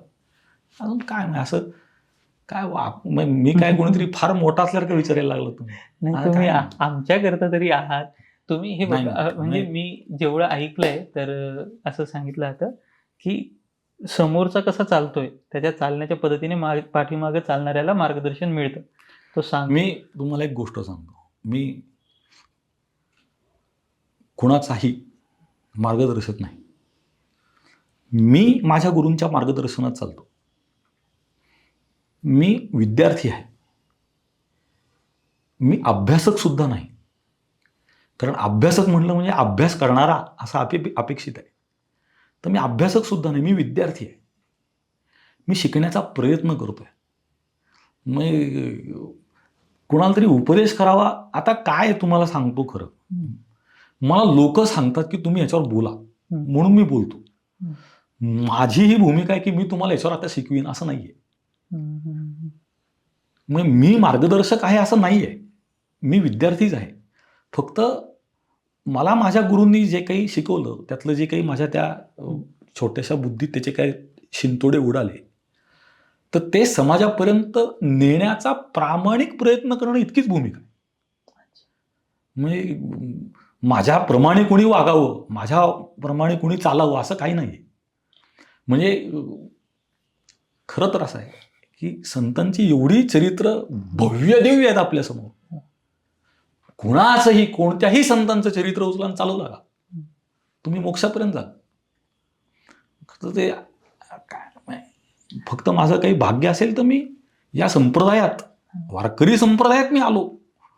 अनंत जन्मांचं भाग्य आहे माझं, अनंत जन्मांचं. ज्या मातापित्यांच्या सद्गुरूंच्या पोटी जन्माला आलो, अनंत जन्मांचं भाग्य आहे. अहो, मागून मिळत नाही. तर उलट असं आहे की पुन्हा जन्म झाला तरी हरकत नाही, पण असा जन्म मिळावा. तर ते काय, मी काय आहे, मी खरंच काही नाही. म्हणजे तुम्ही उगीच आपलं काय होतं तुम्हाला सांगू का, अजून हरभऱ्याच्या शेतीचे दिवस यायचेत. नाही तो प्रकार तर नाही, तसं नाही. म्हणजे मी खरंच काही नाही. बरं, उगीच ठीक आहे. उलटा प्रश्न विचारतो की तुमच्यावर असं कधी ओझं वाटतं का खांद्यावर की तुम्ही इतक्या मोठ्या परंपरेचे पाईक आहात आणि तुमच्याकडे लोक तुम्ही आज त्या गादीवर आहात, असं जे नॉर्मली जे म्हटलं जातं? आमच्याकडे गादी उशी काही नाही. नाही. या परंपरेमधले सर्व गादीवरच आहेत सगळे. म्हणजे तुम्ही बघाल, एखादा जर मला काही बोलला तर माझ्या बरोबर जो मुलगा आहे आमचा, कुठलाही मुलगा असो आमचा, म्हणजे आमची 1000, 2000, 5000, 10000 जी काही मुलं आहेत, त्यातला कोणी असला तर त्याला वाटतं की तो त्याला बोलला. याचं कारण तोही मीच आहे. माझ्यात त्याच्यात भेद नाही आहे, अभेद आहे. म्हणून असं ओझं नाही आहे, पण सतत जबाबदारीची जाणीव राहते की फार मोठ्या परंपरेचं दायित्व किंवा फार मोठ्या परंपरेचे पाईक, म्हणजे मी पाईक आहे त्या परंपरेचा, त्या संप्रदायाचा. तर आपण पाईक आहोत. तर आपण प्रतिज्ञा म्हणतो ना, आता ती प्रतिज्ञा बऱ्याच मुलांना पाठ नसते, राहत नाही. भारत माझा देश आहे, सारे भारतीय माझे बांधव आहेत, माझ्या देशावर माझं प्रेम आहे, माझ्या देशातल्या समृद्ध आणि विविधतेने नटलेल्या परंपरांचा मला अभिमान आहे. त्याच्या पुढचं वाक्य फार महत्त्वाचं आहे. त्या परंपरांचा पाईक होण्याची पात्रता माझ्या अंगी यावी म्हणून मी प्रयत्न करीन. तसं या वारकरी संप्रदायाचा, या परंपरेचा पाईक होण्याची पात्रता माझ्या अंगी यावी. म्हणजे मी पाईक सुद्धा अजून आहे असं माझं म्हणणं नाही, तर ती पात्रता यावी म्हणून माझा प्रयत्न आहे. आपल्या वारकरी संप्रदायात नाम रामकृष्ण हरी हाच आहे मंत्र की वेगळ्या मंत्राचं काही अशी व्यवस्था आहे? कशा दृष्टीने? म्हणजे ज्यावेळेस एक वारकरी संप्रदाय जो आहे ना, ह्याच्यात सगळे सामावलेत. नाथ संप्रदाय, दत्त संप्रदाय, मग तुम्ही शांतीब्रह्म नाथ महाराजांची परंपरा जर पाहाल, ती दत्त संप्रदायाची. माऊलींची पाहाल, नाथ परंपरेची. हे सगळे सामावलेत. त्यामुळे संत किंवा सद्गुरू आपल्या समोर जो बसलेला आहे त्याच्या अधिकारानुगुण योग्य मंत्र देतात. अच्छा, म्हणजे तशी व्यवस्था आहे वारकरी संप्रदाय. अच्छा, ठीक आहे. की ते पूर्णच ओपन सोर्स आहे वारकरी संप्रदाय, की कोणी यावर रामकृष्ण? हो, ओपन सोर्स नक्कीच आहे. हो, म्हणजे अमुक एका माणसानेच माळ घातली पाहिजे असं काही नाहीये. तुम्ही माऊलींच्या समाधीवर ठेवून माळ घालू शकता, भगवंताच्या पायाशी ठेवून माळ घालू शकता, पण अनुग्रह घेणे हा जो प्रकार आहे त्याच्याकरता गुरु केले पाहिजे. यामध्ये एक प्रश्न माझा पर्सनल आहे. मी काल परवा आमच्या एका महाराजांशी डिस्कस पण करत होतो, की मी गळ्यात माळ घातली आहे. लहानपणी ज्या संस्थेत होतो, त्या संस्थेचे जे गुरु म्हणजे तिथले जे शिक्षक होते, त्यांचे जे गुरु होते, तर त्यांच्या करवी त्यांच्या हातून त्यांनी त्या सगळ्या मुलांना एकसाथ माळ घालून दिलेली. आणि मात्र त्या जे गुरुजन होते, त्यांच्याशी माझा असा पर्सनल संबंध नाही किंवा त्यांच्या व्यक्तित्वाबद्दल पण माझी फार ओळख नाही. मात्र त्यांनी मला माळ घातली. तर ते माझे गुरु झाले का, की मी अजून कुठला अनुग्रह घ्यावा? मी मगाशी सांगितलं तसं गुरु हे तत्व आहे. हं. गुरु हे तत्व आहे. ते व्यक्ती म्हणून पाहिलं की गडबड झाली सुरू. बरोबर. तर ते गुरु तत्व व्यक्तीच्या रूपाने अभिव्यक्त होतं. हं. तर ते कधी अभिव्यक्त होईल ज्याच्या त्याच्या नशिबावर येते. ज्यावेळी ती अवस्था येते तेव्हा ते गुरु भेटतात, ते मार्गदर्शन करतात. आपली गुरुत्व बुद्धी होते, त्यांची शिष्यत्व बुद्धी होते, सगळं घडतं तेव्हा. त्यानंतर हां, ठीक आहे. आपल्यामध्ये तसं जरी अनुग्रह म्हणजे मंत्रोच्चार विधीने जो काही आपण उत्तरेत बघतो, तसं जरी नसलं तर विधी म्हणजे असं आहे की काय म्हणू आपण त्याला, विद्युक्त आसनं आणि समारंभ करणं याच्यात फरक आहे. हं. जसं आपल्याकडे विवाह हा संस्कार आहे. हं. त्याचं काही भागामध्ये विवाह सोहळा होतो. हं. तर तो सोहळा आणि संस्कार यात फरक आहे ना. तसं आहे ते. असं पण संस्कार व्हायला हवे. संस्कार व्हायला हवा. अच्छा. पण म्हणजे आता ते आपलं स्वरूप वेगळं आहे. वारकरी संप्रदायात ते बघायला नाही मिळत. जसं उत्तरेत असतं ना, की आले मग प्रत्येकाचं ते अनुग्रह विधी होणार, मग तो गुरु झाला. पण आपल्यामध्ये कोणी असं माळ टाकली गळ्यात, की झालं तू शिष्य, मी गुरु असं वारकरी संप्रदाय ओपन सोर्स आहेच आहे. आहे. अच्छा. दोन्ही पद्धती एकसाथ अवेलेबल आहे. हां. ओपन सोर्स तुम्हाला नाही भेटलं नाही, तुमचं वारकरी particular- संप्रदाय ओपन सोर्सच आहे. अच्छा. म्हणजे तुम्ही फक्त संप्रदायात या, हं. गळ्यात तुळशीची माळ धारण करा, पंढरीची वारी सुरू करा. हं. तुम्हाला एक गंमत सांगतो. वारीमध्ये गर्दी जास्त झाली हा एक प्रश्नच होता माझा. तर ते वन वे करतात. हां. वन वे, हां, हां. इकडून फक्त जायचं, तिकडून फक्त यायचं. मला तुम्हाला इकडं जायचंय तर काय करायचं? हं. काय केलं पाहिजे तुम्ही? लाईनीत चालायचं. नाही, तुम्ही फक्त तिथं जा. हं, हं. त्या दिशेने जी गर्दी चालली तिथे फक्त जा आणि बरोबर. उतरा. Automatic. तुमची इच्छा असो नसो हं. तुम्ही पोहोचणार तिथं. बरोबर. कारण तो प्रवाहच असा आहे की तिथे घेऊन जाईल तुम्हाला. तसं आहे. तुम्ही संप्रदायाच्या प्रवाहात या फक्त. बाहेर उभं राहून तुम्ही किती चौकशा करणार? तुम्ही पाण्याच्या बाहेर उभं राहून हं. मग इथं किती खोली पाणी, हं. स्विमिंग टँकवर गेला. हं. स्विमिंग टँक आहे 4 फुटाचा. मग त्याच्या कमरेला किंवा छातीला. मग तो म्हणतो मग इथं पाणी एवढं आहे, मग पोहायला पाय उचलले तर मी बुडीन ना. हं. 4 फूट असलं म्हणून काय झालं? गोष्ट अशी की उतरा ना. उतरा. तसं तुम्ही संप्रदायात या, हं. तुळशीची माळ धारण करा, वारी करा, भजन करा. प्रश्नांची उत्तरं मिळत जाते. मिळतं. अच्छा. आता आपण ज्या प्रेक्षकांनी आपल्याला प्रश्न विचारलेत आपल्या YouTubeवर, तर त्या प्रश्नांना एक एक करून घेऊयात. म्हणजे तेच विचारूयात. तर सुमेध प्रैधा काहीतरी नावात चुकत असेल माझं, तर त्यांनी हा प्रश्न विचारलाय. ते म्हणतात की रामकृष्ण हरी माऊली, गुरु किंवा संतांच्या वचनांवर चालणं माझ्यासारख्या नीच मनुष्याला कठीण जात आहे. त्यासाठी लागणारा आत्मबळ कसं जागृत करावं? संतांच्या मार्गावर चालण्यासाठी लागणारं आत्मबळ कसं प्राप्त करावं? भजन करा, चांगल्या लोकांच्या सहवासात राहा, जप करा, ज्ञानेश्वरी वाचा. कधीतरी सद्बुद्धी होते, क्षमता प्राप्त होते. संतांनी सांगितलं त्यावर विश्वास ठेवणं आणि चालत राहणं हाच मार्ग आहे.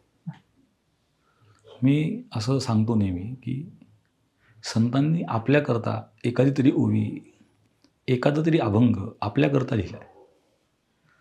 फक्त तो सापडला पाहिजे. तो सापडला की सगळे प्रश्न सुटतात. खरं आहे. आधी मला गैरसमज झाला. तुम्ही ज्यावेळेस सगळ्यात आधी बोललात की एक ओवीचा आयुष्यभर अभ्यास करत राहावा. मला असं वाटलं की का म्हणून ती ओवी जर एवढी सोपी सरळ दिलेलीच आहे, तर सहज का घेऊ नये? एवढं अवघड का घ्यावं? मात्र नंतर तुम्ही त्याचं जे सांगितलं की ती ओवी आपल्या आयुष्याकरता तिचा विचार करणे, तो भाग मला आवडला. ठीक आहे. पण यामध्ये काही काही वेळा जो सरळ अर्थ दिसतो तो घेण्यात काही हरकत नाही. नाही. सरळ अर्थ चुकीचा आहे असं कोण म्हणतं? हम्म. फक्त त्यातला गुह्य अर्थ, गूढ अर्थ तोही समजला पाहिजे. अच्छा, ठीक आहे. दोघांचा समान. हा म्हणजे सरळ अर्थ तर आहेच ना. म्हणजे काय आहे तुम्हाला सांगतो, संतांनी जे सांगितलं ते सगळ्यात सोपं आहे. बरं. त्याचं सोपं नाही होऊ शकत. मग आता गरज काय? गरज ही आहे की त्याच्या मागचं अवघड काय ते समजून घेतलं पाहिजे. सोपं तर कळालं, आता सोप्याच्या मागचा अवघड दृष्टांत कळाला ना, आता सिद्धांत समजला पाहिजे. असं आहे. संतांच्या ग्रंथाचं पारायण कसे करावे? किरण पाटील विचारत होते की संतांच्या ग्रंथाचं पारायण कसे करावे जेणेकरून त्यांची कृपा प्राप्त होईल? नियमाने करावं आणि श्रद्धेने करावं. अच्छा. यात माझा एक अनुभव असा राहिला की मी मार्कंडेय संन्यास आश्रमात होतो, काही 1.5 महिन्यात प्रवासात असताना थांबलेलो. तर तिथले एक ग्रंथपाल होते, ते बेंगॉली महात्मा, आणि ते म्हणायचे की त्यांना मी एकदा सहज विचारलं, मी हिंदीत बोलत होतो, त्यांना माहीत नव्हतं मी महाराष्ट्रातला आहे. अभिमानाची गोष्ट आहे, फक्त माझी भूमिका सांगण्याची नाही तरी सांगतो आता. तर मग मी त्यांना विचारलं की स्वामीजी, जब हमें बहुत ज़्यादा कन्फ्यूजन होता है तो कोई ऐसा ग्रंथ है या कुछ है जिसका हम थोड़ा सा अगर पढ़े तो हमें दिमाग को एक राह मिल जाए वगैरह, असं मी विचारलेलं काहीतरी. तर ते स्वामीजी म्हटले की ब्रह्मचारी जी सुनिए, एक ही है, आप एक काम करिए, महाराष्ट्र प्रांत में एक ज्ञानेश्वरी करके ग्रंथ है, बस वही पकड़ लो आप, आपका सब सवाल मिल जाए, आंसर मिल जाएंगे आपको. तर मी म्हटलं, अरे स्वामीजी मैं तो महाराष्ट्र से ही हूँ.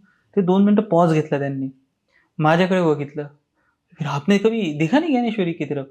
म्हटलं, स्वामीजी हम तो पारायण करते हैं, हम आलंदी में थे तो ऐसे पढ़ते थे, पारायण करते थे. तो बोले, पारायण किया तो ठीक है, लेकिन पढ़ना तो, समझना तो चाहिए. अगर वो समझने के लिए ग्रंथ है, तर मला असं खजीलपणा वाटला की मी कधी ज्ञानेश्वरी अभ्यासाच्या दृष्टिकोनातून नाही वाचली. तुम्हाला काय वाटतं की खरंच ते फक्त पारायणच करत राहणे, 100 पारायण झाले, 150 पारायण झाले, यालाही तेवढंच महत्व आहे की अभ्यास करावा? त्या ग्रंथाची कृपा झाली पाहिजे. ती कशी होईल? ते ज्याच्या त्याच्या अधिकारावर आहे. म्हणजे रोज ज्ञानेश्वरीचं दर्शन घेतलं तरी कृपा होऊ शकते. अच्छा. रोज 1 ओवी वाचली तरी कृपा होऊ शकते. रोज 10 वेळा तुम्ही फक्त श्रद्धेने करा जे कराल ते. अच्छा. पारायण नुसतं संख्या वाढवण्याकरता करून काय उपयोग आहे सांगा? श्रद्धेने करा, त्याचंही फळ आहे. अभ्यास सुद्धा हा श्रद्धेने केला तर फळ आहे. मग असे मी सांगितल्यासारखं नुसती चिकित्सा असेल तर काय फळ त्याला? श्रद्धापूर्वक करा. म्हणजे ज्ञानेश्वरीचा व्याकरणाच्या दृष्टीने अभ्यास करायचा ना, तुम्हाला सांगतो, नमो विशदबोध विदग्धा विद्यारविंद प्रबोधा पराप्रमेय प्रमदा विलासिया, हे व्याकरणाशिवाय कळूच शकत नाही. पण ते व्याकरण तिथे लावताना सुद्धा श्रद्धापूर्वक, की माऊली आमच्या डोक्यात काही प्रकाश पडू द्या, काही कळू द्या आम्हाला, असं रोज हात जोडला तर कळेल ते.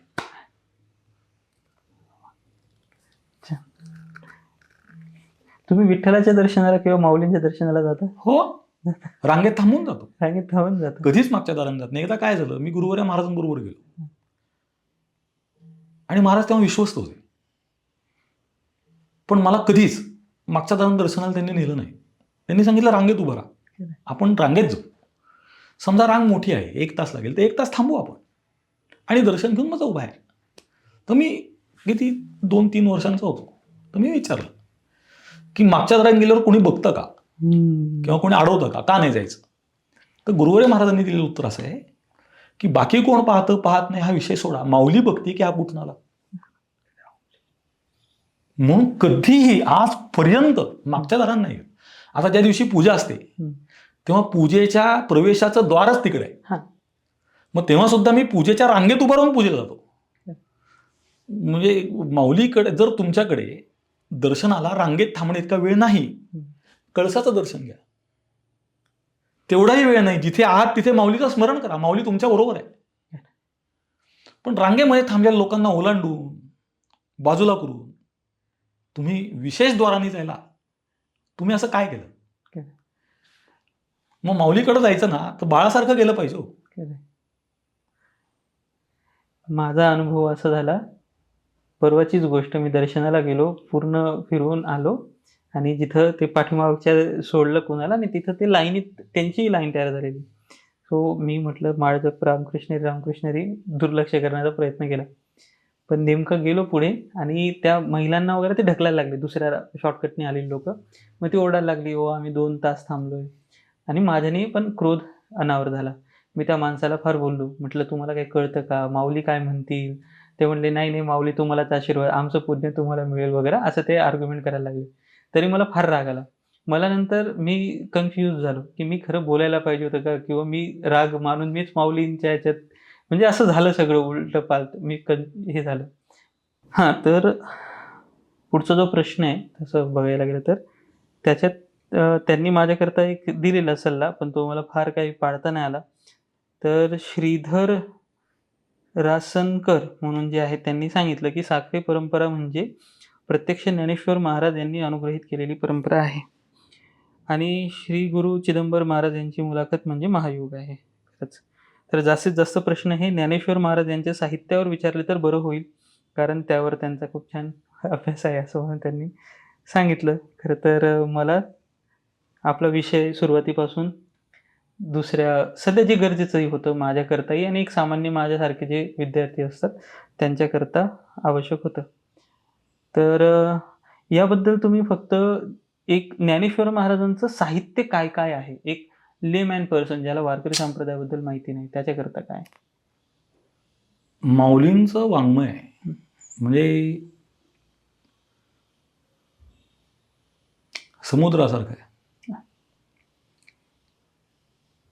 एखाद्या धरणातलं पाणी मोजू शकतो आपण, समुद्रातलं नाही मोजता येत. तसं ते खूप मोठं धरण पण नाही, समुद्रच आहे. आणि त्याच्या पुढे जाऊन माऊलींचे हे 5 ग्रंथ म्हणजे माऊलींच्या पायाचे 5 धुलीकणे आहेत. म्हणजे माऊलींचं व्यक्तित्व तर किती मोठं काही विचार करूच शकत नाही. तर ग्रंथराज ज्ञानेश्वरी, हरिपाठ, चांगदेव पासष्टी, अनुभवामृत किंवा अमृत अनुभव आणि गाथा, अभंगांचा गाथा. या ग्रंथांची रचना इतक्या वेगळ्या धाटणीची आहे की व्यक्ती भिन्न आहे की काय वाटावं, इतकी वेगळी धाटणी आहे. माऊलींचं एक वैशिष्ट्य, पातंजल योग प्रदीप नावाचा एक ग्रंथ आहे. ब्रह्मलीन पंडितराज राजेश्वर शास्त्री द्रविड यांनी हा संदर्भ दिला आहे. त्याच्यावर ज्योत्स्ना नावाची टीका आहे. आता हा पातंजल योग प्रदीप ग्रंथ संस्कृत आहे, ती ज्योत्स्ना नावाची टीका ती पण संस्कृतमध्ये आहे. आणि त्यामध्ये कुंडलिनीचा जो विषय आला, कुंडलिनी जागृती किंवा कुंडलिनी असा जिथे विषय आला, तिथे म्हणजे तुम्ही हे पार्श्वभूमी लक्षात घ्या. मूळ ग्रंथ संस्कृत, त्याची टीका संस्कृत आणि त्याच्यामध्ये कुंडलिनीच्या विषयात प्रमाण म्हणून ज्ञानेश्वरीतल्या मराठी ओव्या आहेत. मग काय तुम्ही विचार करा, मराठीचा गौरव किती मोठा गौरव आहे. मग मराठीचा गौरव तर आहेच, माऊलींनी करून ठेवला. माऊलींचं सामर्थ्य केवढे तुम्ही विचार करा की म्हणजे त्याला संस्कृत वाङ्मयापेक्षा सुद्धा सगळ्या, म्हणजे मी सगळ्या संस्कृत वाङ्मयाविषयी किंवा संस्कृत साहित्यकारांच्या विषयी मला प्रचंड आदर आहे, पण तो डोक्यात ठेवून सांगतो मी तुम्हाला की माऊलींच्या वाङ्मयाच्या तोडीला कोणीही उभं राहू शकत नाही. कोणीही नाही. त्याचं कारण मी मगाशी सांगितलं ते सगळ्यात मोठं की माऊलींचं हृदय मातेचं आहे आणि ते कोणाकडेच नाही. त्यामुळं त्या उंचीला नाही जाऊ शकत कोणी. मग शेवटी तिथेच जाऊन आधार घ्यावा लागतो. आणि माऊलींच्या वाङ्मयाची गोष्ट अशी आहे की भगवंताला जे म्हणायचंय ना ते नेमकेपणाने समजून घ्यायचं असेल तर माऊलींच्या शरणागतीशिवाय तिथपर्यंत जाता येत नाही. म्हणजे एक तुम्हाला एक गोष्ट सांगतो गमतीशीर. हा. भगवंताने या जगतात माझी व्याप्ती कशी आहे याच्याकरता एक दृष्टांत दिला. दृष्टांत असा दिला, सूत्रे मणिगणा इव.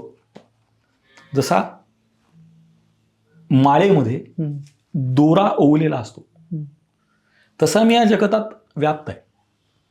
पण आता गंमत अशी झाली की दोरा मण्याच्या आत आहे. बाहेरून बाहेरून दोरा आहे का? नाही. नाहीये. किंवा मण्यात दोरा आहे का? नाही. नाहीये. मग त्यात गंमत अशी झाली की तो फक्त आतून झाला, हम्म. बाहेरून झाला नाही. मग माऊलींनी काय गंमत केली, हम्म. दृष्टांत तोच ठेवला हम्म. पण त्या दृष्टांताला सोन्याचं केलं.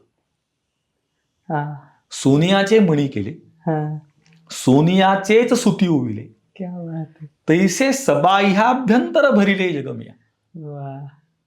मग हे भगवंताला जे सांगायचं होतं नेमकेपणाने हा. ते माऊलींनी सांगितलं नसतं तर आपल्याला कळलं नसतं. मग माऊलींच्या आधाराशिवाय हम्म. भगवद्गीतेविषयी निसंशय होणं अशक्य. खरं. मग माऊलींचं काय सांगावं तुम्हाला, मग माऊलींबद्दल काय बोलावं, मग मुळात माऊलींबद्दल बोलावं का हा प्रश्न आहे. मग काय बोलणार हो, म्हणजे आपली काय बुद्धी आणि आपली काय माझी बरं नाही. काय क्षमता काय बुद्धी, आपण कुठपर्यंत जाणार. माऊलींच्या वाङ्मयामध्ये असं आहे की आता योगाभ्यास करणार आहे हम्म. तर योगाभ्यास करणाऱ्या व्यक्तीकरता खास चांगदेव पासष्टी. अच्छा. म्हणजे योगाभ्यासाचं सर्वोच्च टोक गाठलेले चांगदेव महाराज त्यांना केलेला उपदेश होतो. कारण चांगदेव महाराज हे 14 विद्या आणि 64 कला हे संपादन केलेले होते. ही 65वी आहे म्हणून 65 आहेत. वा. म्हणून चांगदेव 65 आहे. किंवा परमार्थामधला शेवटचा ग्रंथ अनुभवामृत आहे. वा. म्हणजे त्याच्या पुढे काही ऐकूच नाही माणसाने किंवा काही वाचूच नाही, काही बोलूच नाही असं आहे. नित्यपाठामध्ये हरिपाठ आहे. हरिमुखे म्हणा पुण्याची गणना कोण करी, बस चालत राहा, चलते राहो. आणि गाथा म्हणजे या परमार्थाच्या मंदिरावरचा ज्ञानोत्तर भक्तीचा सुवर्ण कलश आहे. खरं. म्हणजे काय तोड नाही, तोड नाही. म्हणजे तुम्ही किती कुणी असा तुम्ही हम्म. गाथ्या असं आहे. माऊलींच्या गाथ्याला हम्म. म्हणजे अभंगांना चाल लावणं सुद्धा घाम निघतो, लक्षात ठेवा. अर्थ लावणं तर सोडा, अर्थ लय लांब गेला. चाल लावून दाखवा, चाल लावता येत नाही. मग तुम्ही त्याला तुमच्या शुद्ध मराठीमध्ये मीटर म्हणतात ना, त्यात बसत नाही ते. मग परिमाणात तुमच्या बसू शकत नाही ते. तुम्हाला तसं वळलं पाहिजे. मग तुम्ही माऊलींच्या अभंगांच्या चाली पहा, काही फळांवर आजही म्हटल्या जातात शुद्ध सांप्रदायिक चाली, तर ते त्या चालीच वेगळ्या आहेत. म्हणजे ज्यांना तो भाव लक्षात आला त्यालाच ती चाल बांधता आली. नाही तर मग म्हणजे असं माऊलींच्या प्रत्येक ग्रंथाचं प्रत्येक वाङ्मयाचं एक वैशिष्ट्य आहे. आणि ते वैशिष्ट्य असं आहे की प्रत्येकाकरता माऊलींचं काहीतरी आहे, काहीतरी आहेच. म्हणजे कुणी असा तुम्ही, तुमच्याकरता काहीतरी आहे, पण ते तुम्ही शोधा. माऊली आहेत बस, याच्या पुढं काय. आणि काही लोकांचा असा समज आहे की वारकरी संप्रदाय माऊलींनी स्थापन केला असं नाही ना. मग आता ह्याच्यावर पुष्कळ, आता वारीच्या काळात तर फार मुलाखती खूप झाले, आजकाल भरपूर झाले. त्याच्यामुळे लोकांना ते लक्षात आहे सगळं. त्यामुळे त्याचं विस्ताराने काही सांगण्याची गरज नाही. पण हा संप्रदाय अनादी आहे. त्याचाच पर्यायी शब्द सनातन असा आहे. हा धर्म अनादी आहे. अनादी म्हणजे त्याला स्थापना करणारा कोणी नाही. जसं नेचर्स लॉ असतो का नाही, त्याचा कोण स्थापक आहे, तसा हा नेचर्स लॉ आहे. त्याला धर्म म्हणतात. खरंय. म्हणजे तुम्ही माझं ऐकलं नाही तर लक्षात ठेवा असं नाहीये. नाही. ज्याप्रमाणे सृष्टी चालण्याकरता नियमावली आहे, हम्म. तसं मानवी जीवन चालण्याची नियमावली आहे. छान. आता कोण्याही जीवाचा न घडो मत्सर याला कोण सांगणार आहे, याच्यावर काय अवलंबून, हे योग्य आहे, हे महत्वाचं आहे. आणि हे वेदापासून उपनिषदांपासून संतवाङ्मयापर्यंत हाच उपदेश आहे. हम्म. म्हणजे वेदांनी सांगितलं आणि ते ह्यांनी मानलं नाही, ह्यांनी सांगितलं आणि त्यांनी मानलं नाही, असं एवढं याच्यात जायची गरज नाही. एक चांगली गोष्ट आहे जी सगळ्यांनी सांगितली, जसं सत्य बोलावं, बरोबर. तर हे सत्यम वद हम्म. धर्मंचर स्वाध्यायात मा प्रमद. म्हणजे सत्य बोलावं, धर्माचं आचरण करावं आणि स्वाध्यायाविषयी प्रमाद करू नये. हीच गोष्ट संतांनी सांगितली. हम्म. छान. वाचा बोलो वेद नीती आहे, तेच आहे ना. हम्म. आणि करू संती केले ते, हे तेच आहे. स्वाध्यायात मा प्रमद हम्म. किंवा अथा तो ब्रह्मजिज्ञासा, तर ते शास्त्र योनित्वात वेद प्रतिपाद्या, तेच आहे. हा नेचर्स लॉ आहे. फक्त तो संतांनी शब्दात बांधला, हम्म. जे सामान्याच्या आवाक्याच्या बाहेर आहे. छान आहे. तुम्ही तुमच्या शब्दात बांधा म्हणलं तर हे शक्य नाही. म्हणजे माझ्यासारख्याला किंवा तू हे शब्दात बांध असं जर कोणी सांगितलं शक्य नाही. ते म्हणजे हे सामर्थ्य आहे का नाही कोणाकडे, ते हे संतांकडे. आणि म्हणून संतांनी बांधलं. माऊलींनी वारकरी संप्रदायाला हम्म. तत्वज्ञानाचं अधिष्ठान दिलं हम्म. आणि त्याच्यावर जगद्गुरु तुकोबारायांनी कळस बसवला. वा. म्हणून जे पाया आणि कळस अशा स्वरूपाने या दोन संतद्वयीला सांगितलं जातं, हम्म. यातली ही भूमिका आहे. पण आम्ही भाग्यवान आहोत की आम्ही भलेही गुरुवारी महाराजांना नाही बघू शकलो किंवा भेटू शकलो, पण आम्ही तुम्हा लोकांना बघत आहोत. एक प्रकारे त्यांची जी छाया आहे किंवा पडसाद जे म्हणतो आपण, ते आम्हाला तुमच्याकडनं इको, तो मला तुमच्याकडनं बघायला मिळतो. प्रतिध्वनी. हा, आमचं मराठी ते वालंय. तुम्ही जे म्हटलं काय होतं तुम्हाला सांगतो, आपली मराठी इतकी समृद्ध आहे. म्हणजे तिची जी कक्षा आहे, कक्षा म्हणजे रेंज फार मोठी आहे. आणि ती किती मोठी आहे, ओवी ते शिवी इतकी कक्षा आहे. मराठीत काय नाही सांगा, सगळे. पण तरीही आज कुठेही जा, म्हणजे माझं फार मोठं दुःख आहे की कितीही तुम्ही ग्रामीण भागात जा, कुठेही जा, इंग्रजीशिवाय मराठी वाक्य पूर्ण होत नाही. दुर्दैव आहे. दुर्दैव. मग त्यांनी मला इतका त्रास होतो की मग मी त्याला शुद्ध मराठी म्हणायला लागलो. ते मी त्या प्रवचनात पण ऐकलं, म्हणजे त्या भाषणात, की शुद्ध मराठीमध्ये आणि अचानक इंग्लिश शब्द आला. मी कन्फ्युज झालो. मग मला कळलं, अरे ही नाही, कारण ते न बोलता थोबाडीत मारली गेली. तसं नाही. म्हणजे मला माझ्या फार मोठ्या, मला वाईट वाटतं की मराठी इतकी संपन्न आहे, काय सामर्थ्य आहे मराठीत आणि किती गोड आहे. म्हणजे हे नाहीये इंग्रजीत.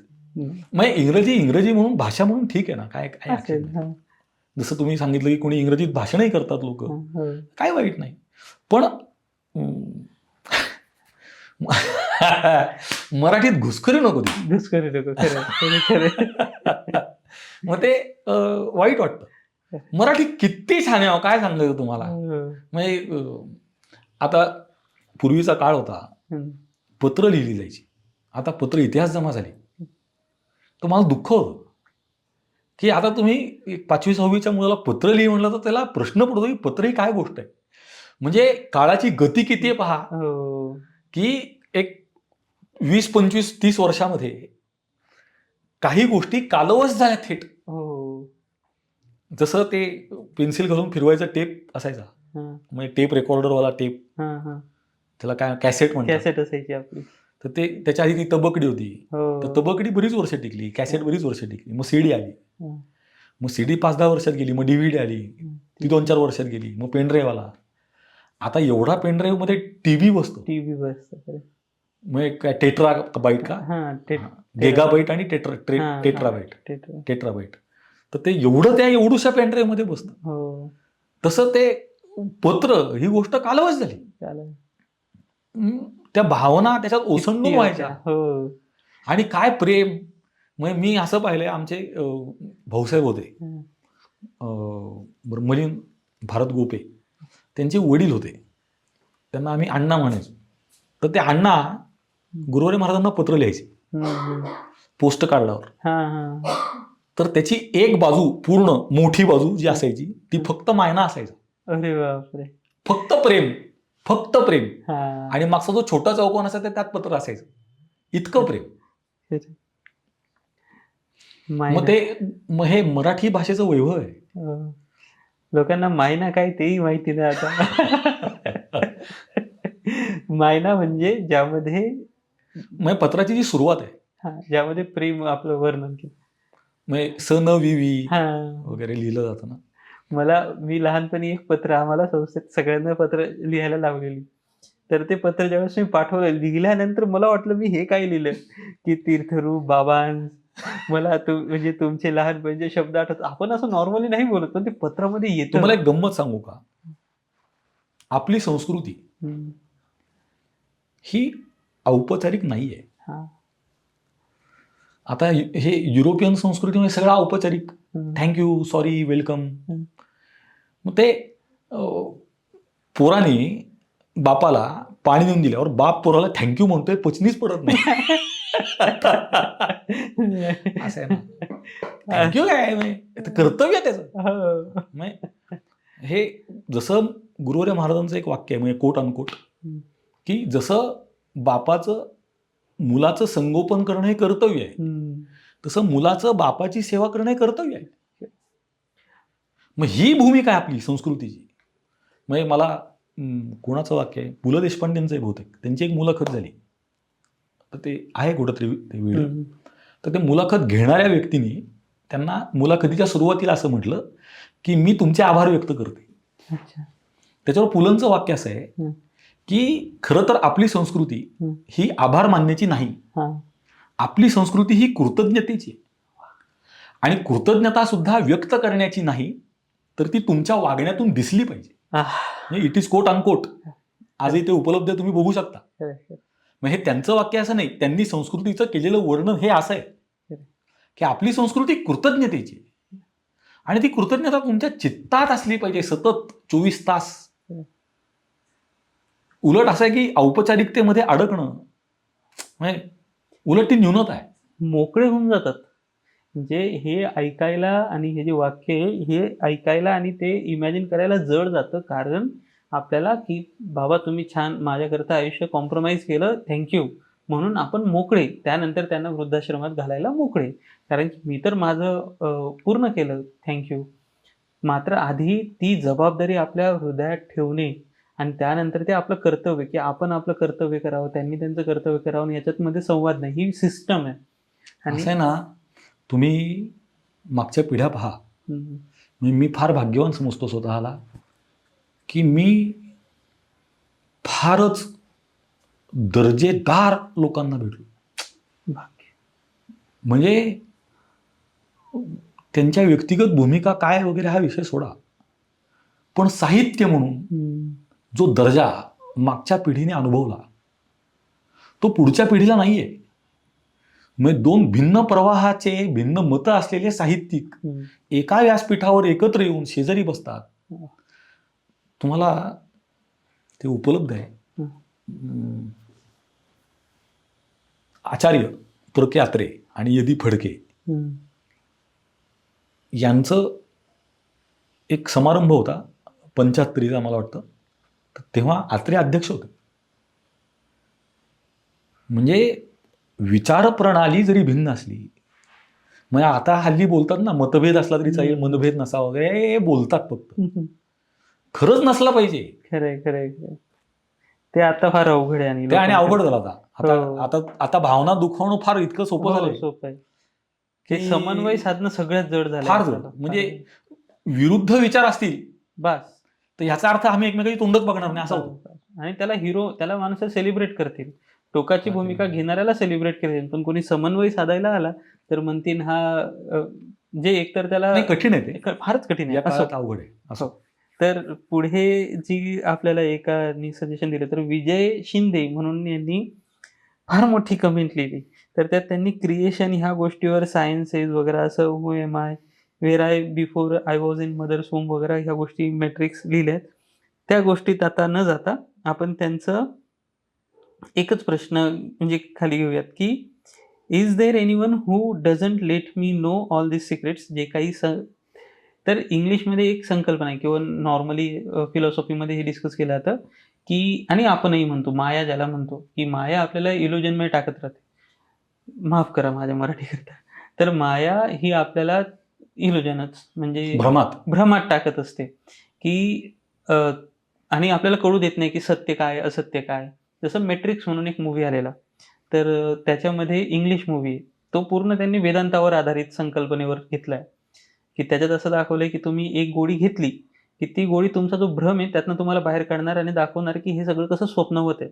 आणि मग याला कसं तुम्ही स्वप्नाला कसं आपल्या पद्धतीने फिरवू शकता, तसं ते मॅनिप्युलेट करायला लागतो. मग तो मध्ये एक प्रकारे पण असो त्यात त्यांनी शब्दही तसे घेतलेत, की त्यातली जी महिला जी काही दाखवली तिला माया नाव दिलंय आणि असं ते आहे. तर त्यांचं म्हणणं आहे, की हे जे सगळं भ्रम जो तयार केलाय, तर असं कोणीतरी आहे का, की जो हे भ्रमापासून आपल्याला म्हणजे भ्रमातच ठेवण्याचा प्रयत्न करतोय आणि त्याला मग आपण कसं एक्सपिरियन्स करू शकतो? How can I experience him? Importance of नामजप अँड पारायण ऑफ श्री ज्ञानेश्वरी हे आपण बोललोच. तर ह्या भ्रमात आपल्याला कोण ठेवू बघतंय आणि त्याचा अनुभव आपण कसा घेऊ शकतो? किंवा या भ्रमाच्या मुळात मॅट्रिक्स ही जी गोष्ट आहे ना, ती गणितीय संकल्पना आहे. हां, ते तर आपलं आहे. हां. तर ते कोड आहे. हं. तसं हे म्हणजे ते डेरिव्हेटिव्ह वगैरे असतं हो. ना, तसं ते मॅट्रिक्स असतं. हो. तर ती कोड आहे ते. तर हे कोड आहे. आणि कोड सोडवण्याकरता एक कोड्याचा प्रकार असतो. तिकडे खाद्य असतं, इकडे उंदीर असतो. आणि त्या खाद्यापर्यंत उंदराला घेऊन जायचं. यातला सोपा मार्ग कुठला आहे सांगा बरं? सोपा मार्ग हां, त्या खाद्यापर्यंत जाण्याचा उंदराला सोपा मार्ग कोणता नेण्याचा? त्या मला नाही. ते कोड असतं ते तर माहिती आहे ना. हां, कोड असं झिगझॅग असतं, बुलबुले यासारखं. हो, हो. ते पुढे गेलं की पण पुढे गेलं जायला लागतं. नाही. त्यातला सोपा मार्ग असा आहे, खाद्यापासून सुरू करायचं. अच्छा. जिथे ते तोंड उघड आहे तिथून आत घुसायचं आणि उलट उंदरापर्यंत यायचं. अच्छा. मग तुम्ही बरोबर पोचता. अच्छा, हो बरोबर. उंदरापासून जर तिकडे तुम्ही चुकू शकता, पण तिकडूनच जर आलात तर तुम्ही अडकत नाही कुठे. खरे बरोबर की नाही? हो, कारण की आपण असं केलं कारण उत्तरापासून सुरुवात केली आपण. हां. जिथे पोचायचं तिथून सुरुवात केली. हां. तसं संतांच्या साहाय्याने आत्मरूपापासून निघालं, आत्मरूपाकडे गेलं, म्हणजे जिथे जायचंय तिथे जर गेलं तर अलीकडचे प्रश्न काही अडवत नाही. मग भ्रमात कोण टाकतो ह्याच्यापेक्षा भ्रम सोडवायचा कसाही महत्वाचा आहे. बरोबर. तुम्हाला गंमत सांगू का? विचारचंद्रोदय नावाचा ग्रंथ आहे. त्यात असं लिहिलंय की आपल्या सदऱ्याला जर कपड्याचा डाग पडला तर तेलाचा डाग कसा पडलाय शोधू नका, पहिला तो धुवून टाका. तसं भ्रमात कोणी टाकलं, कसं टाकलं हे शोधत बसू नका. भ्रम निघेल कसा आहे बा, तो निघाला की कळून जाईल. नाही, तो निघाल्यावर कळायची गरज पण नाही. कोणी टाकलं का केलं, कोणी का करेना, संतांना शरण जा, सुटेल पुढं. तसं वाचायला थोडं इंटरेस्टिंग आहे. मी एकदा वाचून दाखवू का तुम्हाला पूर्ण? तर त्यांनी असं लिहिलंय, क्रिएशन याच्यापासून सुरुवात केली. Y science says universe appeared from particle whose size is less than an atom. Is it possible? If yes, how can all God created with a perfect system like reproductive system किंवा digestion system किंवा respiratory system? हा, तर ह्याच्याकरता असं आहे, निर्गुण निराकार, सगुण निराकार आणि सगुण साकार अशा 3 टप्प्यामध्ये त्याची अभिव्यक्ती आहे. बरोबर. भगवंताची. तर त्या 3 टप्प्यामध्ये या गोष्टी घडल्या. म्हणजे हे जे स्थूल जग चालवलं जातं हे चालवणारा सगुण साकार आहे. अच्छा. हा जो आमचा भगवान विठ्ठल आहे, हा सगुण साकार भगवान श्री विठ्ठलेश हा या जगताला चालवणारा थेट आहे. हे सगुण साकार स्वरूप. बरोबर. आणि या सगुण साकाराच्या मागे सगुण निराकार आणि त्याच्या मागे निर्गुण निराकार. बरोबर. तर यांचं असं म्हणणं आहे की ॲटम पासूनच जग तयार झालं का? सायन्स म्हणतं की एक कण होता ते. तुम्हाला ते आता माहितीये का, जिनिवाचा प्रयोग झाला तो. जिनिवा नावाचं एक शहर, जिनिवा नावाचं शरीर माहिती, तिथे एक प्रयोग झाला. ते कशा करता झाला तर या सृष्टीतला सगळ्यात सूक्ष्म अंश किंवा सृष्टीची उत्पत्ती कशी झाली हे शोधण्याकरता एक पाईपलाईन केली गेली आणि त्या पाईपलाईनमध्ये ते 2 सूक्ष्म गोष्टी आणून धडकवल्या.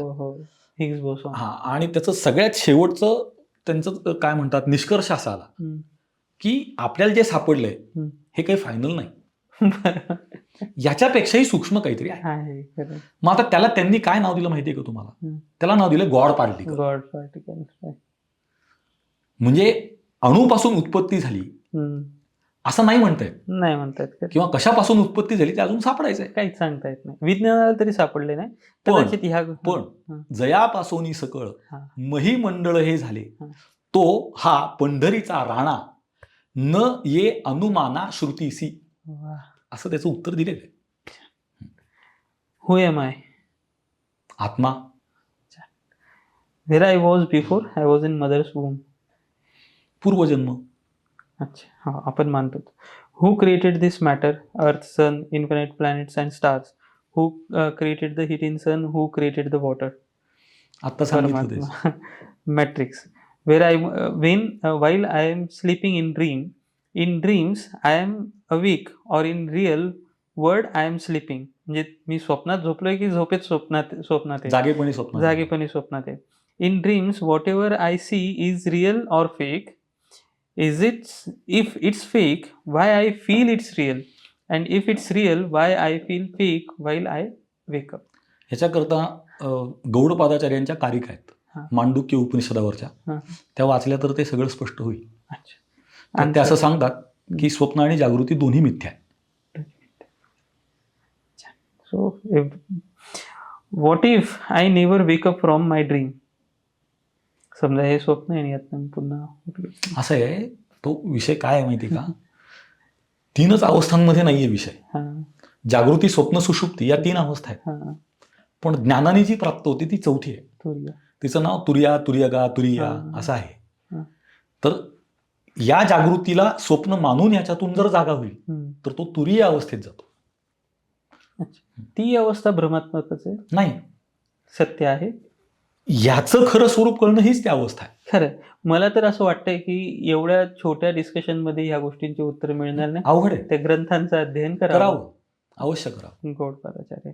गौडपादाचार्यांच्या मांडुक्य उपनिषदावरच्या कारिका. मांडुक्य. त्यात एक वैतथ्य प्रकरण नावाचं प्रकरण आहे. ते संपूर्ण प्रकरण हेच सांगतं. विजय शिंदे आपल्याकरता नाही, सगळ्यांकरताच आहे. वाय ही म्हणजे गॉड क्रिएटेड दिस माया मॅट्रिक्स. एकाकी न रमते, त्याला एकट्याला करमत नव्हतं, म्हणून त्यांनी संकल्प केला एकोहम बहुश्याम प्रजाये, मी एकच असलेला अनेक रूपाने अभिव्यक्त होईल, आणि तो झाला. Is all a simulation. म्हणजे सगळं सिम्युलेशन म्हणजे जसं आपण टीव्ही मध्ये बघतो गेम आहे तर त्यात सगळं घर बनवले, त्यात शेजारी पाजारी सगळे, तर त्याला सिम्युलेशन म्हणतात माझ्या मते, जेवढं मला कळतं. सर तसं हे सगळं तसंच सिम्युलेशन आहे का कोणीतरी बनवलेलं? मला ही संकल्पनाच कळली नाही. तर ते असो, त्या संकल्पनाच कळली नाही तर simulation. As every single thing works perfect it must be higher being who created all this. Obviously महाराजांनी ऑलरेडी सांगितलं की आहे कोणीतरी आणि त्यांनी हे बनवलं कारण की त्याला बोर होत होतं. He coded everything, eyes, trees, fruits, kidneys, hands, legs, whales, fishes, but he didn't made a code in human brain so that normal people can understand the concept of creation and matrix. अच्छा, हे तर statement झालं की त्यांनी सांगितलंय की त्यांनी सगळं बनवलं पण त्याचा फक्त असा कोड नाही लिहिला programming. Normal people don't question about the creation and creator his God. Matrix doesn't give time to think. बरोबर. Why he created different animals. हे वेगवेगळे एवढे छोटे मोठे ॲनिमल्स का बनवले? कारण त्याच्याशिवाय मजा नाही ना. मग पण काही करमत नव्हतं. अच्छा, तर करमायला विविधता पाहिजे की नाही? पण इतकी विविधता की आता त्याचा काही संबंधही नाही. आता खोल समुद्रात कोणता? तुम्ही एक लक्षात घ्या, सगळ्या पृथ्वीवर एकाच प्रकारची झाडं असती तर काय मजा असती सांगा? ते तर आहे. सगळी फुलं एकाच रंगाची असती, सगळ्या फुलांना एकच वास असता, काय अर्थ आहे त्याला? प्रत्येकात काहीतरी वेगळं असेल तर मजा आहे ना, म्हणून बाकी काय म्हणजे आपल्याकरता करून दिले, हा, बसा शोधत बसा समुद्रात शोधत. काय खोल. खेळत बसा. अच्छा. How can we meet him God, तुम्ही सांगितलं अंतर्मुख होणं. अंतर्मुख. Why can't I understand his secrets, म्हणजे God secrets like creation of matter with my current प्रेम. हा, ती कुणालाच कळत नाही, संतांना कळाली फक्त. अच्छा. बरोबर आहे. Is there anyone who doesn't let me know all this secrets, झालं आपलं हे की हे कोणीतरी आहे का. How can I experience him, तुम्ही सांगितलं नाम.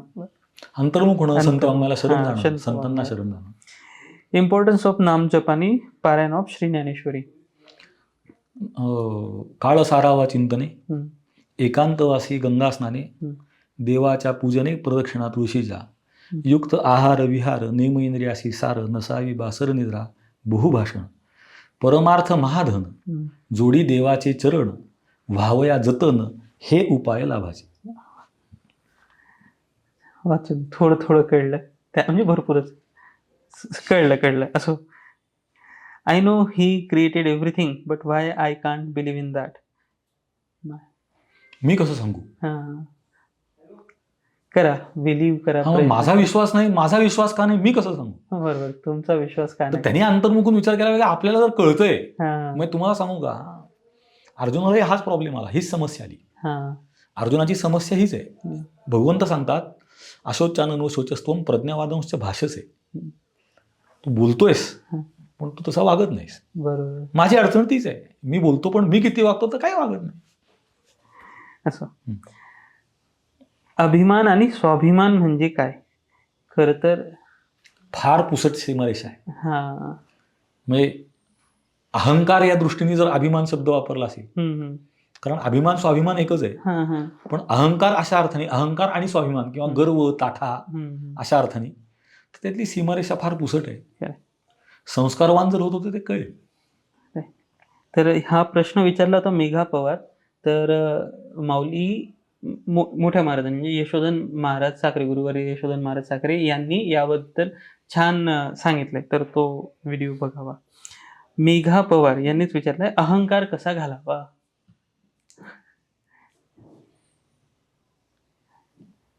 माहित नाही बाबा आता. म्हणजे खरं असं आहे की संत वाङ्मयाशिवाय दुसरी उत्तरच नाही आहेत.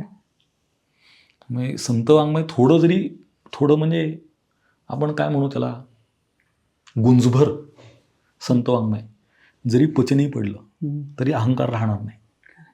गुंजभर म्हणतोय, तोळा सुद्धा मोठा झाला, एक गुंजभर संत वाङ्मय जर असं हृदयात गेलं तर अहंकार राहणारच नाही. शेवटचं आहे हे भास्करा असं यांच्या चॅनलचं नाव आहे.